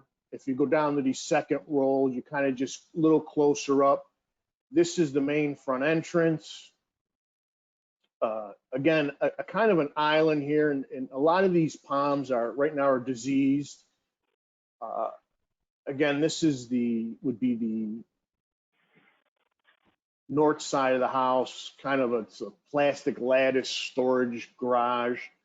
In the back, though, there are two very nice banyan trees that anchor the corners.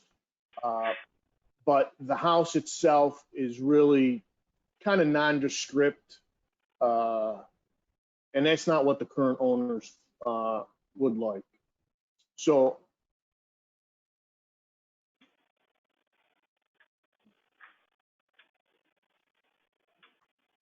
I'm just having a little delay on the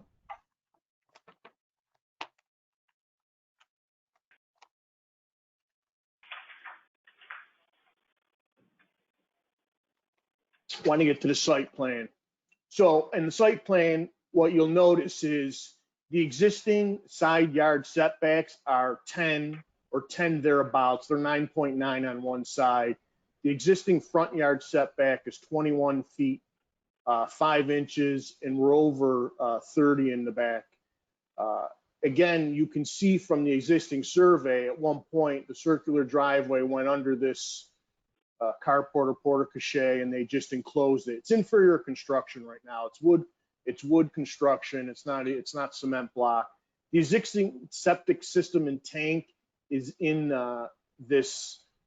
It would be the east corner in the front of the house. The tank is currently undersized. It's a 500-gallon tank, which won't meet today's code. The other thing too is we have the leach field is running underneath this portion of the front of the house.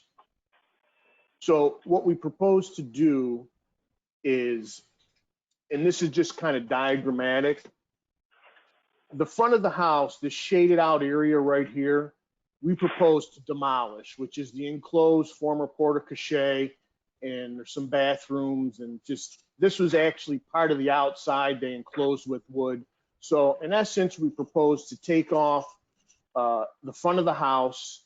What remains back here is they're all load-bearing block walls. We're going to remove the chimney, and in its place, if you follow me over here, we're going to construct really, it's like it's 3 separate additions, because we're really keeping the house. The interior of the house has cathedral ceiling, timber frame ceiling, and we'd like to maintain. But what we'd like to do is stay within our existing setbacks on the side, a master bedroom wing, a dining area, a kitchen area in the front, and a study. And I'll continue as we go. If you look, this is a little clearer. You can see the grayed out portion is the section of the house we'd like to demolish, and a chimney that's right in the back here. We'd also, again, just the grayed area is the existing house, and these hashed areas is the new house. We'd like a small little covered rear entry. These are, if we need to get into some calculations with the FAR, it's the way we developed it. We just diagrammed it out. Elevation wise, let me hold off on that. I want to get into the floor plan. This was really a natural extension of what existed, and what we're keeping is this living room. Well, it's actually the dining room now, and it's a living room. We're keeping these, and what we're doing where there were void spaces, we're creating a dining room.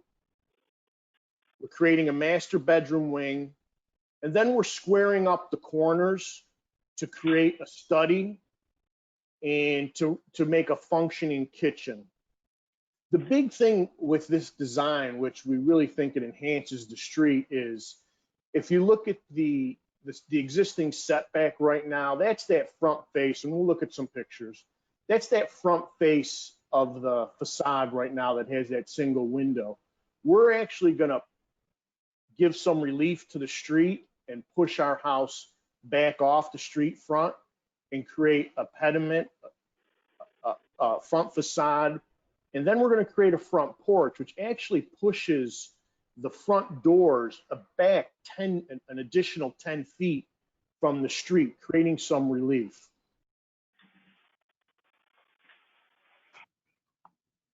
Really, because we're talking about, we need a demolition permit. And it all stems really from our site plan. I wonder if can, okay, perfect.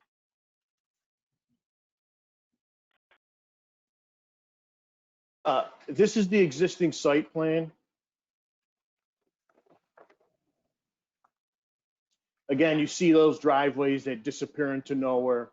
The existing septic's here. We're proposing to remove all the existing trees and vegetation. The only thing over 8 inches in the front are some queen palms, and they're diseased. There's some large holes in them. We're also proposing there are some Christmas palms along the side of the house. If you look at over here, we're proposing our new leach field, and this is a high performance septic system. We're proposing our leach field to be along the side of the house with our high performance chambers in the back of the house. So we would, and we also have to excavate and remove all that existing septic system. So we'd have to get into these trees. So we need to remove these trees, but the large banyans in the back, which are great shade trees, we are proposing to keep them.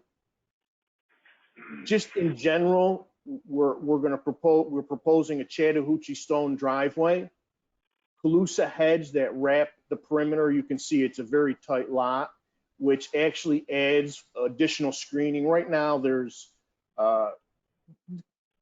subpar wooden fences on several of the sides. So the hedge is really going to clean up and provide privacy, which we really don't have right now on this house. So the land clearing really is to facilitate the installation of the septic system and to allow to move our, which is now really like a front car court. It's not really a driveway because of its narrowness and shape. Remove them and we'll get our septic system out of there. And again, this is total permeable stone. In general, we'll contain all our water on site. We'll have small detention area in the back. We will reuse the Chicago brick and a patio in the back here.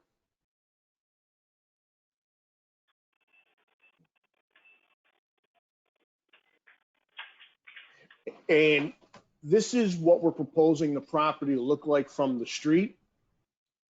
We think it's a great improvement.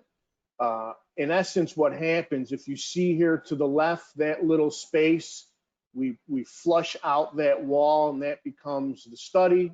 On this, we get rid of the shed and well, we get rid of the shed and we flush this out. This becomes the kitchen. This pediment again is back about 2 feet from that front face. And then we further recess the front doors, creating a nice arrival porch and pushing that back to give some street relief. You can see we have our Chattahoochee there. The special exceptions that we seek really deal with, the site itself is only approximately 5,600 square feet. And under your town code, it allows us to build a house up to 2,500 square feet. We are at 2,392 with what we want to add. The other thing, the special exception that's required, because it is a non-conforming site with non-conforming setbacks, we actually need a special exception for the setbacks. All our setbacks are less than what currently exists, and they actually provide relief. They actually push the building back in the front, which is really the setback that doesn't conform. I would like to open this up to questions. And the reason I like to do that, because I think we're doing a lot here. And if you have specific targeted questions, I know this has been a long morning, I can hone in on those questions for you and maybe give you some clarification.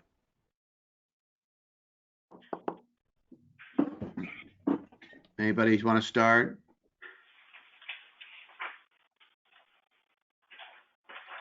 Okay. Can you hear me? Yes, I can hear you. Yes, I can hear you. The upper floor, is that living space or is that part of That the is, main that living room is, floor? yeah, that is, I'm getting to the floor. That is a double height space. It's not, there is no living area there. You can see it from this drawing right here. It actually, let me just get to the floor plan, show you better. This living room, you're walking off the front porch through an entry foyer. This living room, their existing bearing walls, because the site is very narrow, we can't get any sun really into this place. We created a double height space in the living room and allowed for a cupola effect to let the light come down into the center of the home. And we actually took that, you know, that space is counted double because it is a double height space, and we still remain under that 2,500 square foot max that we can get to. I just wondered, does it then have to be quite as high as it does appear on the facade drawings? Because the massing is very kind of towerish in the center. Let me get to some elevations. It fits well within the setbacks. Just hold on. Doesn't move.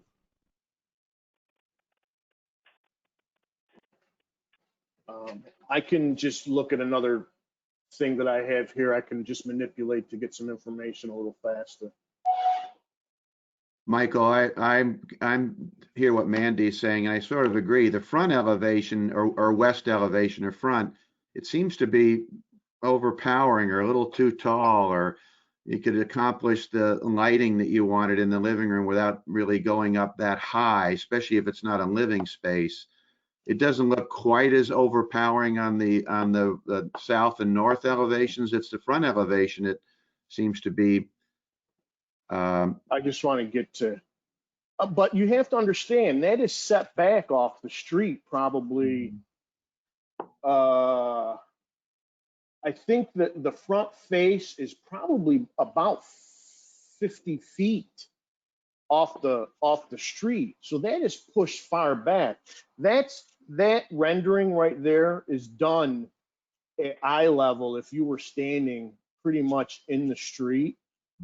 And you can see, because it sits back on the site, it doesn't appear, you know, how you would really see it. That no one will ever see that drawing the way it is in elevation because of the way this hill is. That cupola is pushed back on the mass of the building. I don't know. I'm looking at that now. It doesn't seem overpowering to me. We actually brought some fine details to that with exposed outriggers. We'll do tongue and groove, soffit material, and the Bahama shutters. I think we brought the scale down to it.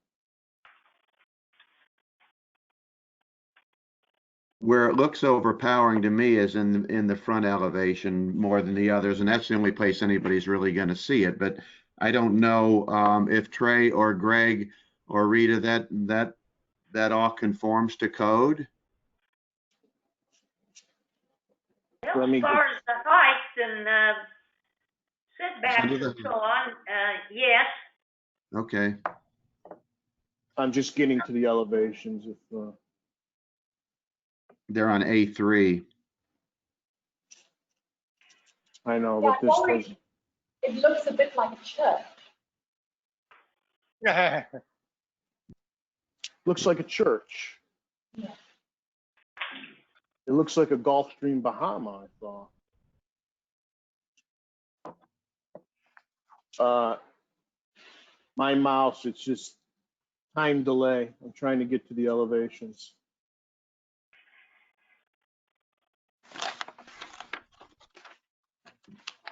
Maybe one back from that your roof plan. One more, come on.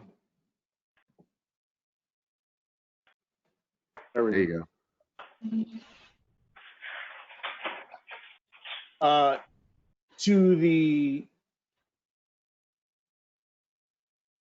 so do you, if you look at the lines there, you see the vertical lines where it says setbacks on either Yeah. side of it. We're well within the setback. And you also have to think about what's around this place. This is, if I'm gonna go to the site plan again, in terms of height and massing, we abut that.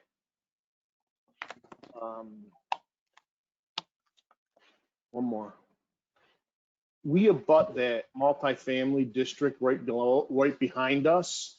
And this building, I mean, just look at the mass of these buildings. I mean, we have the 8-story buildings at A1A. These are over 30, this is actually the high one. These are in 30 and 40 feet. And I think we're 27.2 max height to the peak of the roof. When you look at it in terms of its context, it's not big.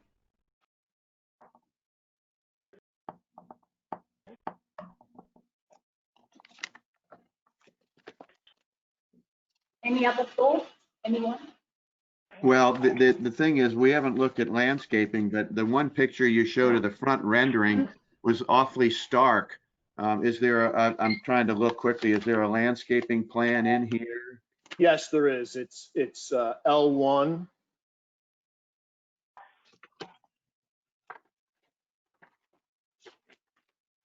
I'll see if I can get there. And it's got a proposed, an existing, and a proposed with it. And we have L1. yes. One of one, but it's mostly removals. Or maybe you need to go through that with us. Or you're taking the rock. There are the removals, but to its immediate left would be the proposed. And we have the Calusa hedge around 3 sides because it is tight, and for we want to keep especially the right side of the house clear for our drip irrigation of our septic. And we have the banyans in the back. Now, our biggest struggle with this, because we need these special exceptions and our lot is so tight, we actually have the planning in the center aisle and along the front of the house to be determined, because Right. we can embellish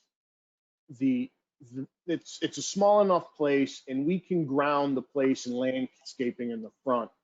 But because our site was so tight, literally we can't set our foundations or solidify our septic field without some more guidance from the town. And we will come back with a fully fleshed out landscaping plan in the front that is going to be very acceptable to the town.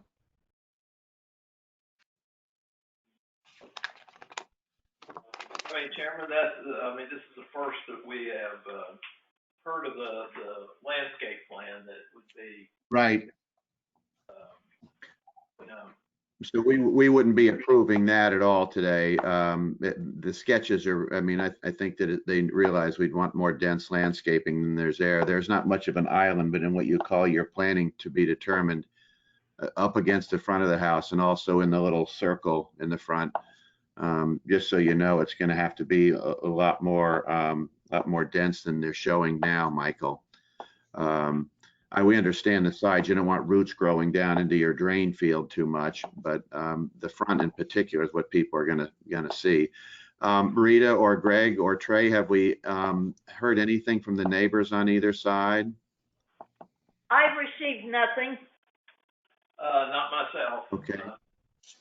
Are the Powells online, the owners? Sandra and Rob? Because I know they have spoken to the owners, and from what I didn't, it's not firsthand. I know that everyone was on board. It's a great improvement to what's there. It looks like they are online. I have unmuted their microphone, so if they need to speak, they can speak. Rob, Sandra, are you there? We are here. Oh, great. Hey, good morning. Good morning. Neighbors, give us some, you've had some conversations with the neighbors. Has it all been positive? It's been very positive. They just can't wait till it's done and we move in, and they're lovely neighbors, and it's all good. I'm not just saying that, but you know, we've talked to them, and I can answer a question. I don't know what else to say. I personally think it's a huge improvement over what's there now. If you look at those pictures, huge. Yeah, we agree. Sandra, did you just hear, this is Tom, did you hear the one thing we haven't? Hello? Well, I couldn't actually hear what you said, but I think.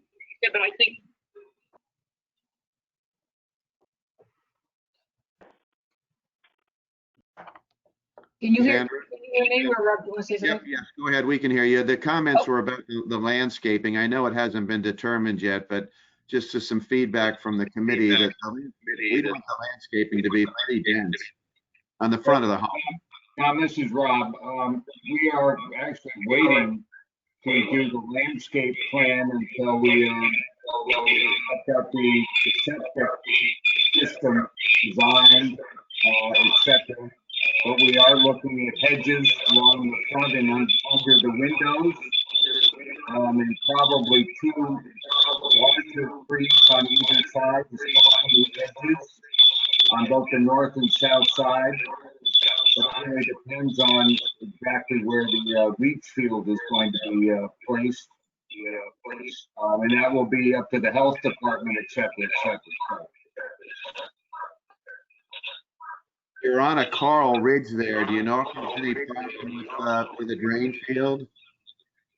No, the engineer and Joe Pike have already gone through all of that. And they have been now talking with the construction company that would be actually installing the system. It's going to be a reasonably new system to the county, but it has been widely approved by Tallahassee. It's called the Fuji Clean system. So, you know, we're trying to figure it out as we go. It's literally a mini sewage treatment plant. It's not a typical old-fashioned leach field. The water that comes out of these drip irrigation is virtually clean when it's done. Pretty phenomenal. And it allows us on tight sites to do smaller irrigation fields. Rita or Greg, does the town's the private septic service that we have in the north end of the town, it does not run up this road? You mean the private sanitary sewer? Correct. It doesn't. It does, but it runs up west of this. It's behind the houses on the west side of County Road, runs along the border of the golf course. Okay. I think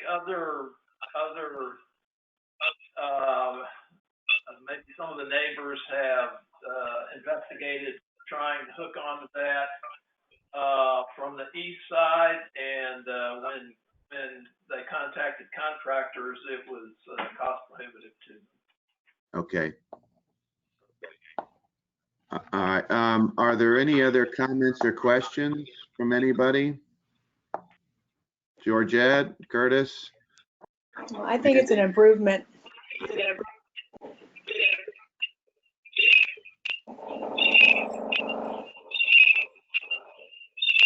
think it's a vast improvement.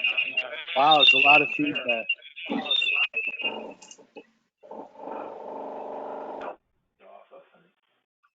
Yeah, maybe Rob and disconnect or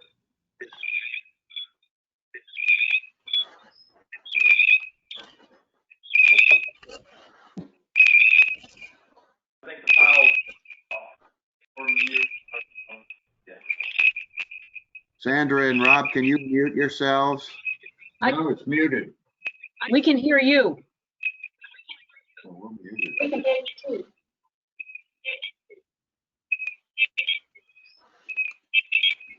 Just mute yours.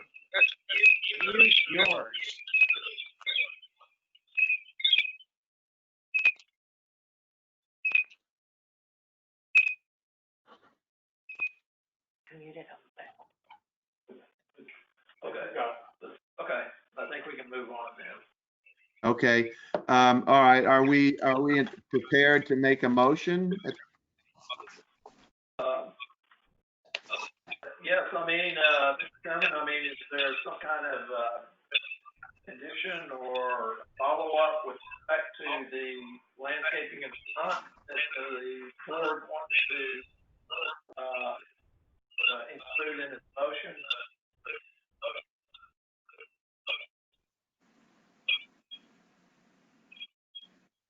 Wow. Greg? Yeah.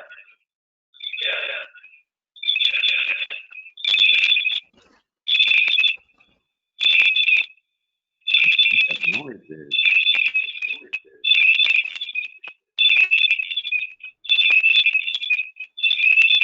Should we go off and re-sign in?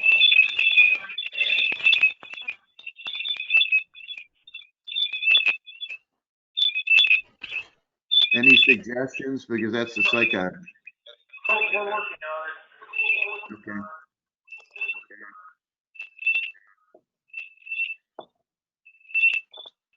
It has no audio going. So this is fine. And then I don't, it didn't start your capacity. So I think I can just remove some hello.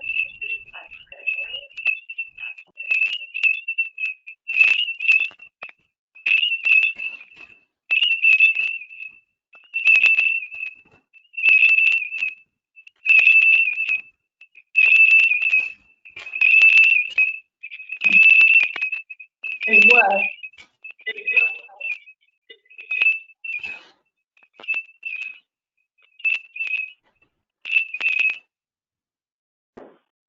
Oh. Oh, I think better. Can everybody hear me? Yes. Yeah. Can you hear Okay. me? Yes, Greg, there's some very, obviously, this is a very special piece of property, and it is very restrictive of what you can do, but the town feels that everything they proposed is, falls under the special exceptions in our code. Yes, sir. Okay. Is Remember- anyone? Remember, we did not have anything to do with permitting the septic system. That's Right. all. All right, is anyone prepared to make a motion? I'll make the motion. Okay, Okay, I'll make a motion to recommend the approval of a demolition.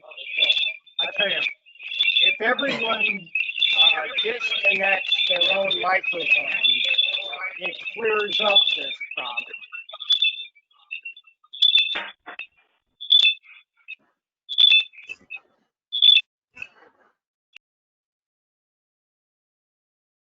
Is that better now?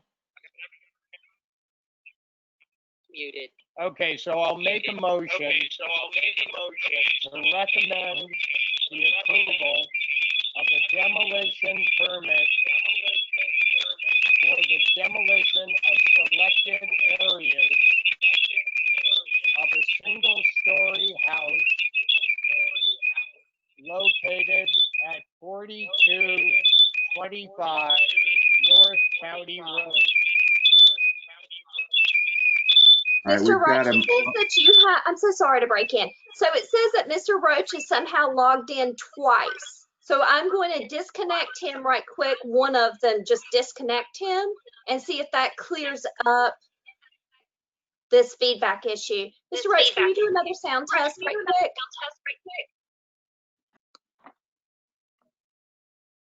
Mr. Roach?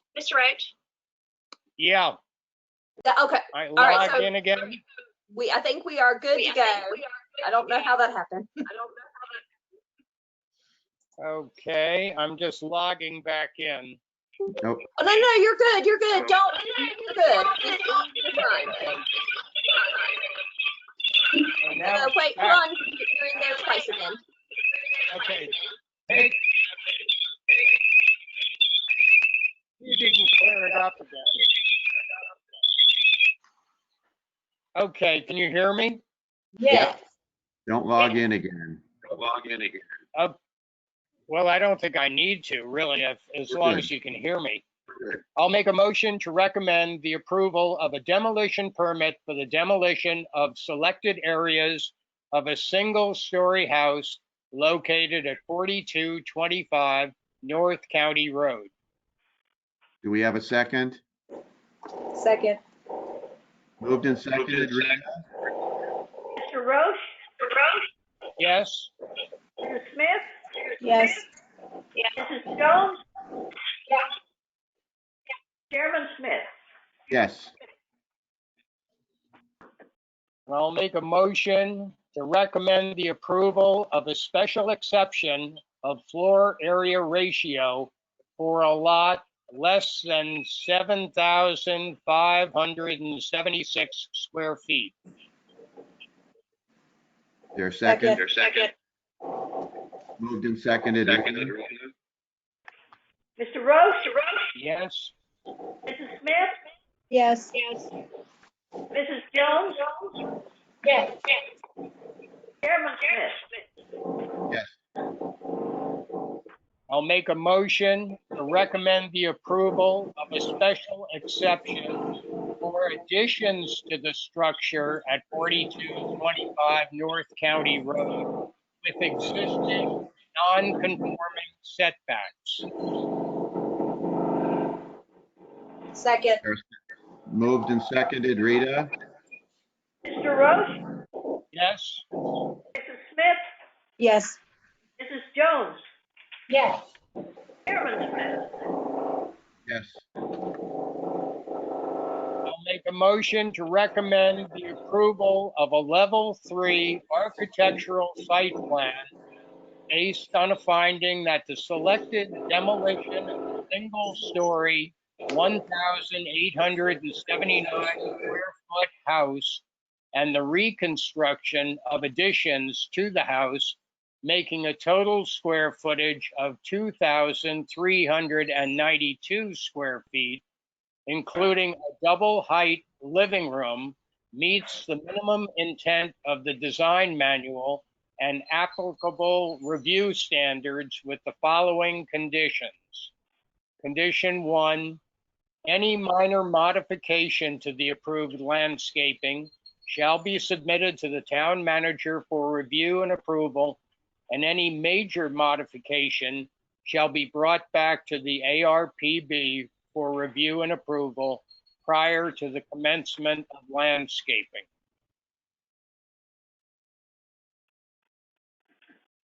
Any Second. discussion? Yeah, well, it's been moved and seconded. In discussion, Greg, do we need to clean that up a little? We really don't. The landscaping plan we're looking at is not approved. Right. We're not approving a landscaping plan at this meeting. Well, okay, so you can make a condition on, the submittal of a final landscape plan.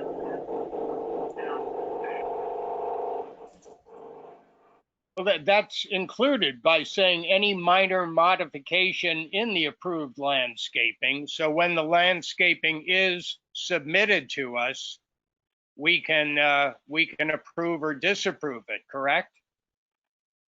There are two things that we can do. We can withhold the approval pending the submission of a complete landscape plan, or if you are comfortable with allowing this to be determined landscape plan to go forward, you can make a motion approving subject to a complete landscape plan being submitted for approval to the town commission. So those would be your two options. We want option 2, don't we? Option 2, yeah, because they want to get going with this if possible. Yep. So I will change that third motion to recommend the approval of a level 3 architectural site plan based on a finding that the selected demolition of a single-story 1,879 square foot house and the reconstruction of additions to the house, making a total square footage of 2,392 square feet, including a double-height living room, meets the minimum intent of the design manual and applicable review standards with the following condition: that any landscaping improvements that are yet to be submitted be forwarded to the ARPB and approved before put in. No, You can- what we're saying, no, the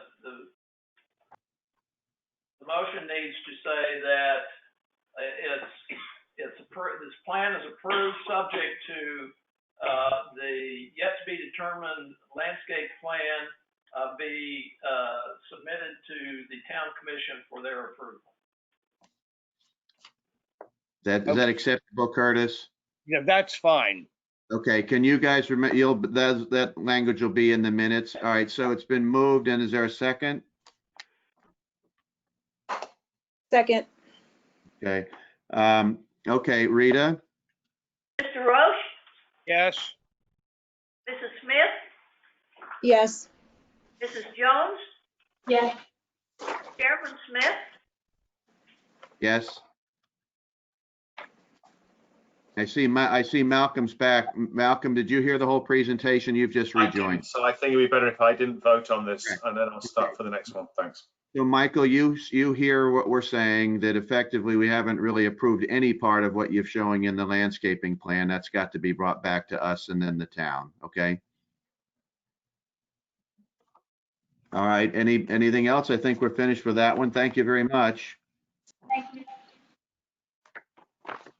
there's plenty of time. We can work that out. Okay, we've got one more. Yes. Um, Tom, if I can request formally, if I have to rejoin the meeting, please. Apologies, it took longer than I expected. Thank you, Malcolm. I know that Fritz, Fritz is back on. I told Fritz it wasn't going to be at 8:30.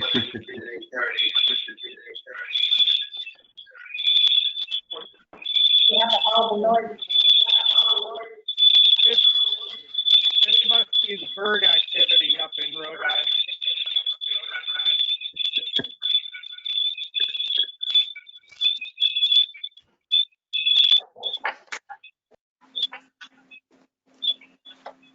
Oh, boy.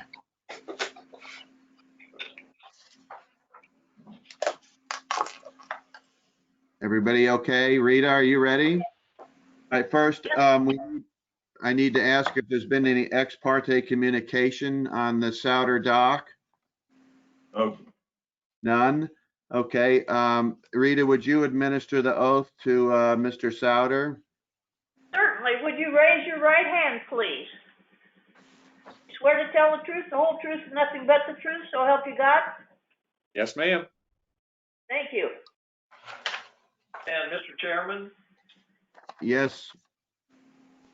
yes, may I make some comments about this? Certainly can, Mr. Dunham. Yeah, well, you can update us on some new information that you have.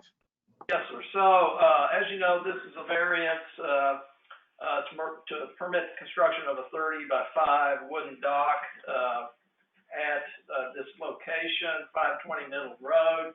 And our code book has a very lengthy section on docks, in which case it actually determines how wide or how long a dock can be in every waterfront house in the core and in Place au Soleil. And this house is located in a section called the Gulfstream Code, along with others in the same area. And as Mr. Souter, in fact, had identified in his responses to the variance requirements, that there were actually 2 other homes that are located in this Gulfstream Cove area that have the same waterfront footage as he does, and that's 43 feet 3 inches. And on those 2 houses, the maximum dock length was identified as 28 feet and 1 inch. And it also provides the maximum boat length for a dock that size.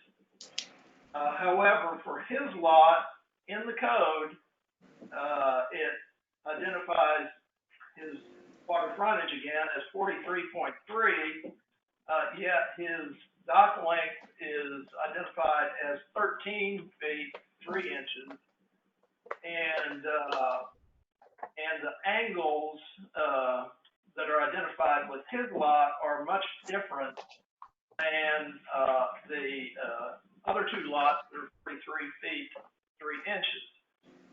And so, again, this code is, I don't know how many years it's been in here, but to approve a dock, this is where the town refers to. So that's the advice that we were given to Mr. Souter. And that's the basis for his variance. Since then, I mean, we have contacted Urban Design Kilday, which is our consulting planners, and they in fact are the company that wrote and developed this part of the code. And so an assessment of lot 20, in fact, we got the results yesterday, late yesterday afternoon, and their assessment is that the dock, the dimensions for the dock on lot 20 would in fact be similar to lot 6 and 8. In other words, allowing a 28.1 foot dock and then a 23 foot 0.9 inches for a boat. So the only thing that we can conclude is that somehow these angles were included in this part of the code were a mistake. And so that's the conclusion, that if these angles, we as the staff were contemplating, the review of this, that it was in fact the angles that caused the length of the dock to be reduced to 13 feet 3 inches. But again, as reviewing this at Urban Design Kilday, they believe that it's a mistake in the code, and that the same dimensions that apply to lot 6 and 8 would apply to this lot.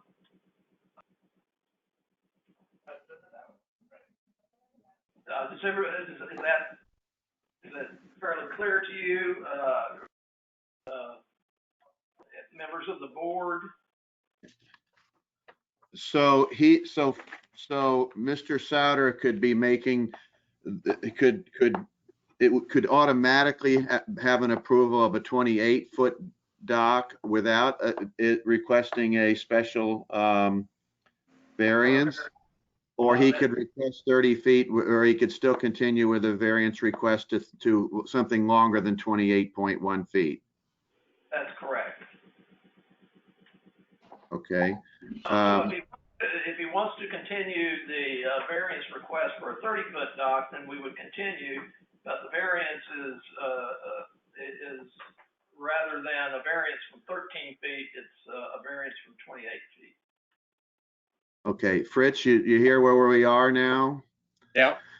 So the question is do you want to appeal and continue on for a foot longer on each end, or would you be willing to accept the 28 feet without any argument. And we're not denying the fact that you can ask us for 30 feet. We just wanted to let you know that 28 would be approved automatically. Yeah, I'd probably have just to get back to you with that because I don't know the answer to that. What is the maximum size boat, Greg, did you say? Yes, it's 23.9. Oh, how's that calculation, Greg? So there's a percentage of the dock length that the boat can be? It relates to the setback. Yeah, it relates to the setback. But, I mean, the chart does have a section that, based on the maximum boat length for angled lots, it has a determination of the length of boat that could be approved there.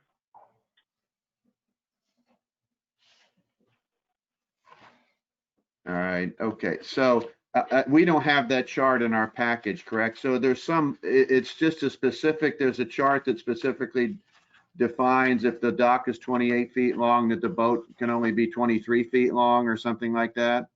Yes, sir. It's a chart for every lot every waterfront lot in the core and the intercoastal and Place Osceola.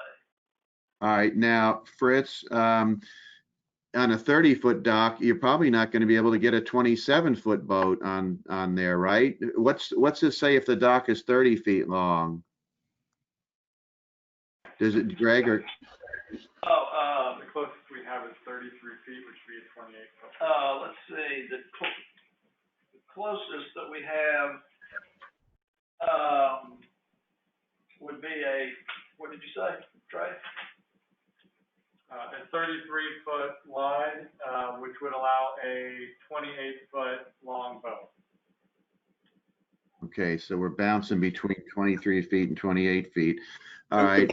It's actually 26 feet, so that's the sample of the boat. So if you appealed and got the variance to 30 feet, could you get a 26-foot boat? Is that the question? Oh, they're doing some quick math, Fritz.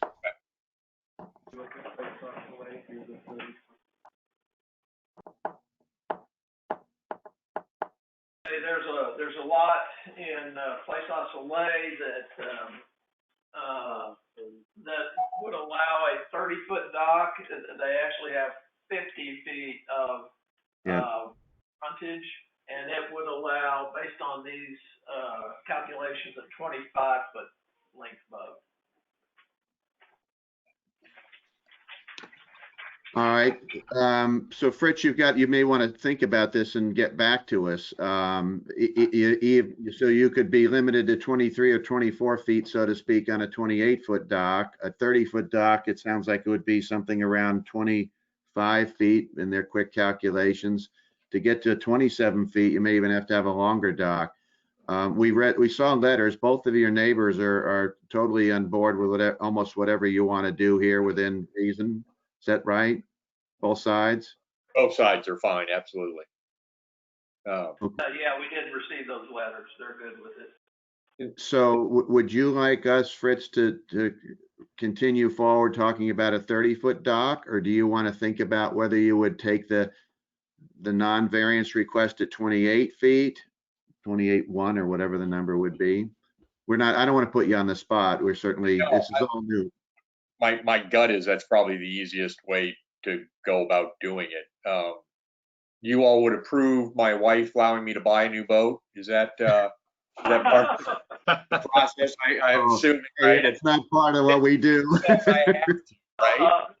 Mr. Souter, we would need to see if there's any conditions on that.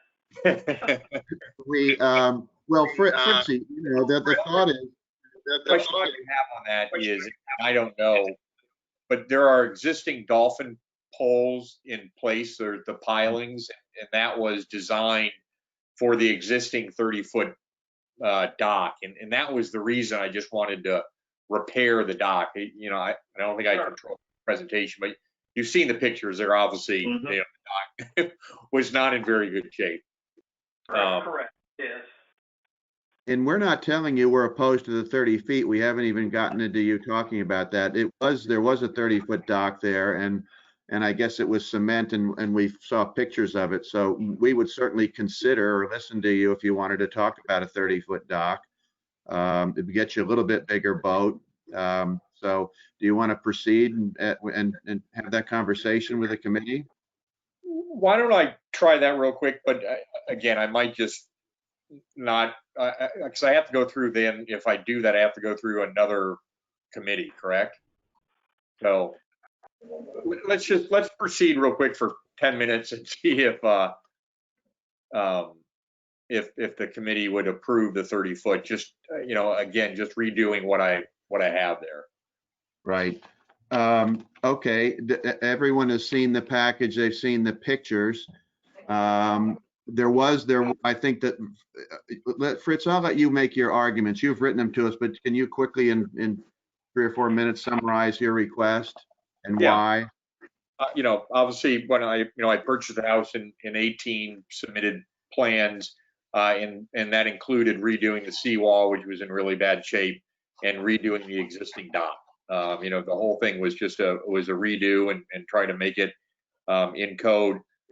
We found out this when we tried to redo it. It wasn't necessarily considered a replacement or a repair. It needed to be considered a replacement, and that's why we had to go to the code, which we now just learned is wrong. So, you know, again, I think the only request here would be, I just like to use the existing frame that's there, or that was there. I had to tear it down. They said it was a safety issue. So I took the whole thing apart, but they did say that the way that the dolphin poles are positioned, those are positioned for a 30-foot dock. So that would be, my goal would be just to, you know, do a new wood frame dock of 30 feet. Again, I've talked to all the neighbors. They have no problem with it. Mandy, I think you lived there next door for a while, so you have some experience of what it looked like maybe when it was not in the water, when I went to buy it. But,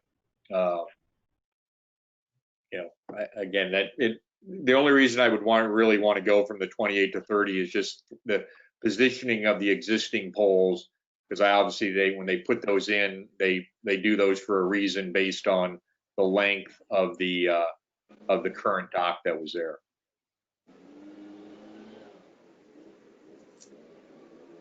Okay. Does anybody have any questions or comments about it? Whether they would object to it or think it may be okay? I think one of the things that we've always faced before with variances where there's an element of choice, but just the fact that the reason it was taken down was a safety issue, that's an external, you have to comply. You know, there's an element of this is not a choice. And if the previous poles were there, but if you had to take it down because it was a safety issue, you know, number 2 has always been the one that, of all the 8 conditions that I've not struggled with, but it's the one that I use as the benchmark. And the element of choice here is to a certain extent removed.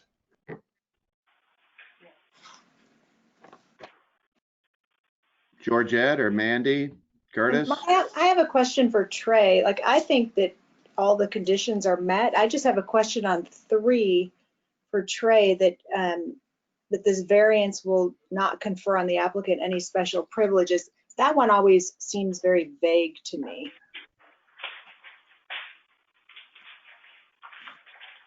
I mean, the privilege would be to have, you know, a wider dock and allow for a larger boat. So that. But if the neighbors don't consider it a special privilege, does that kind of negate that?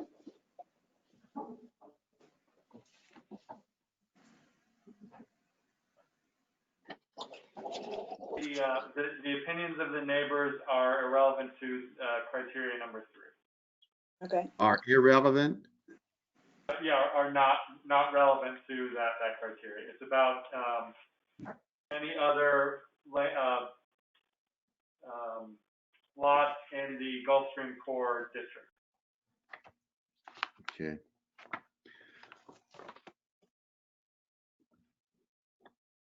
I'm with What if- Mal. Oh, go ahead, Mandy, or George. Well, no, but I agree with Malcolm too, though, because it was there and it wasn't taken down by choice. It was taken down because it had to be taken down. So that's where that number 3 is vague to me, because I don't think it's a special privilege because it was there before. So we're not giving anything new that wasn't there, is how I see it. Curtis? I agree with that. I think that I agree with Malcolm, and I think it's the fair thing to do under the circumstances. I do think that, Fritz, if it went to 30 feet, I'd want to know that the restriction on the size of the boat, though, held, meaning that I think that would be fair to the neighbors. In other words, they don't want you pulling a 35-foot boat in there and strapping it up or something. So that table, that mathematical table that calculates the length of the boat, may determine what Tracy allows you to buy. So I don't know. Is the committee willing to take a vote to approve the variance, do you think? Is anybody opposed to it? I'm not. No? Okay, then what do we really, okay, so then I guess it would really be just a single motion. Malcolm, now that you're back? Yeah, do you want? it's the easiest one on the docket. But I'll make a motion to recommend the approval of a variance from the provisions in section 66-369 to permit the construction of a 30-foot by 5-foot dock at 520 Middle Road.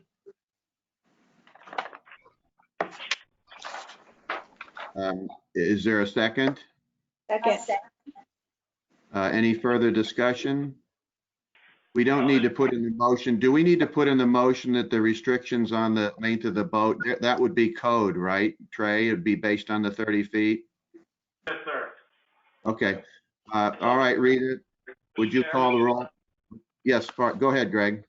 Yeah, so what we can do for Mr. Souter is we can go back to, because we did find another example of one that was exactly 30 feet. So we can go back to Urban Design Kill Day and they can do the calculations on the size of the boat.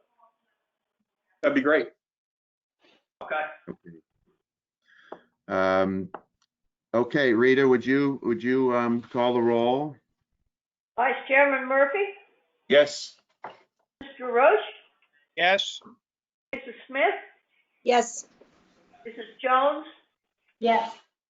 Chairman Smith. Yes. Okay, thank you. You got your marching orders, Fritz? I'm going boat hunting. Tracy will be so excited. Yeah.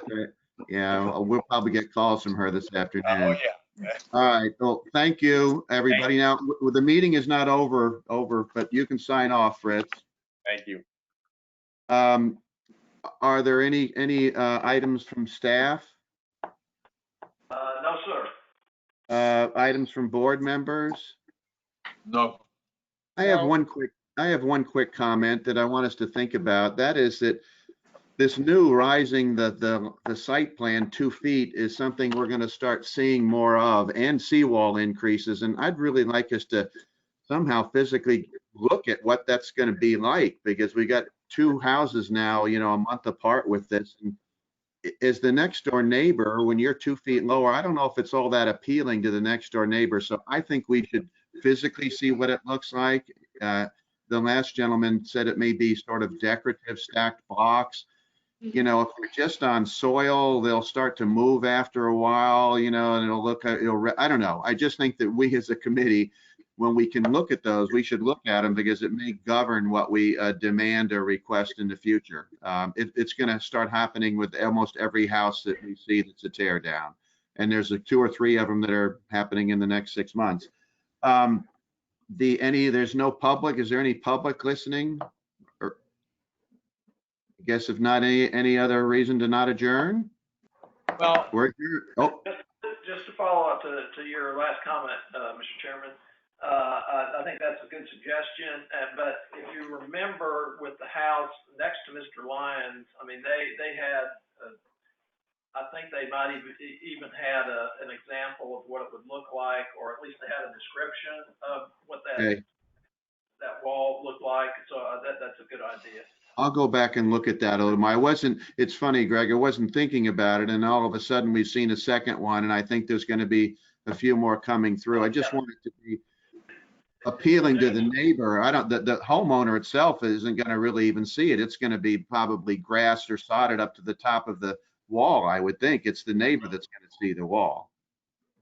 Right? Correct. Or And does it this, would not have to be a wall. Now, and I don't hate to belabor this, but actually what most people have done now with that retaining wall is move it, you know, a couple of feet inside the property line so they can plant vegetation on the outside of it. inside? Yeah. Okay. And so that has taken care of, you know, the neighbors being able to see it, and at least the couple that we've already approved. Yeah, gotcha. I'm with you. Oh, thank you, everybody. You have great patience today. That was a big agenda. So we'll see you in July. We're Yeah, adjourned. thanks, Todd. Thanks, everybody. Stay safe. Very good. Bye. Bye. Bye-bye. Okay, so I predicted 2.5.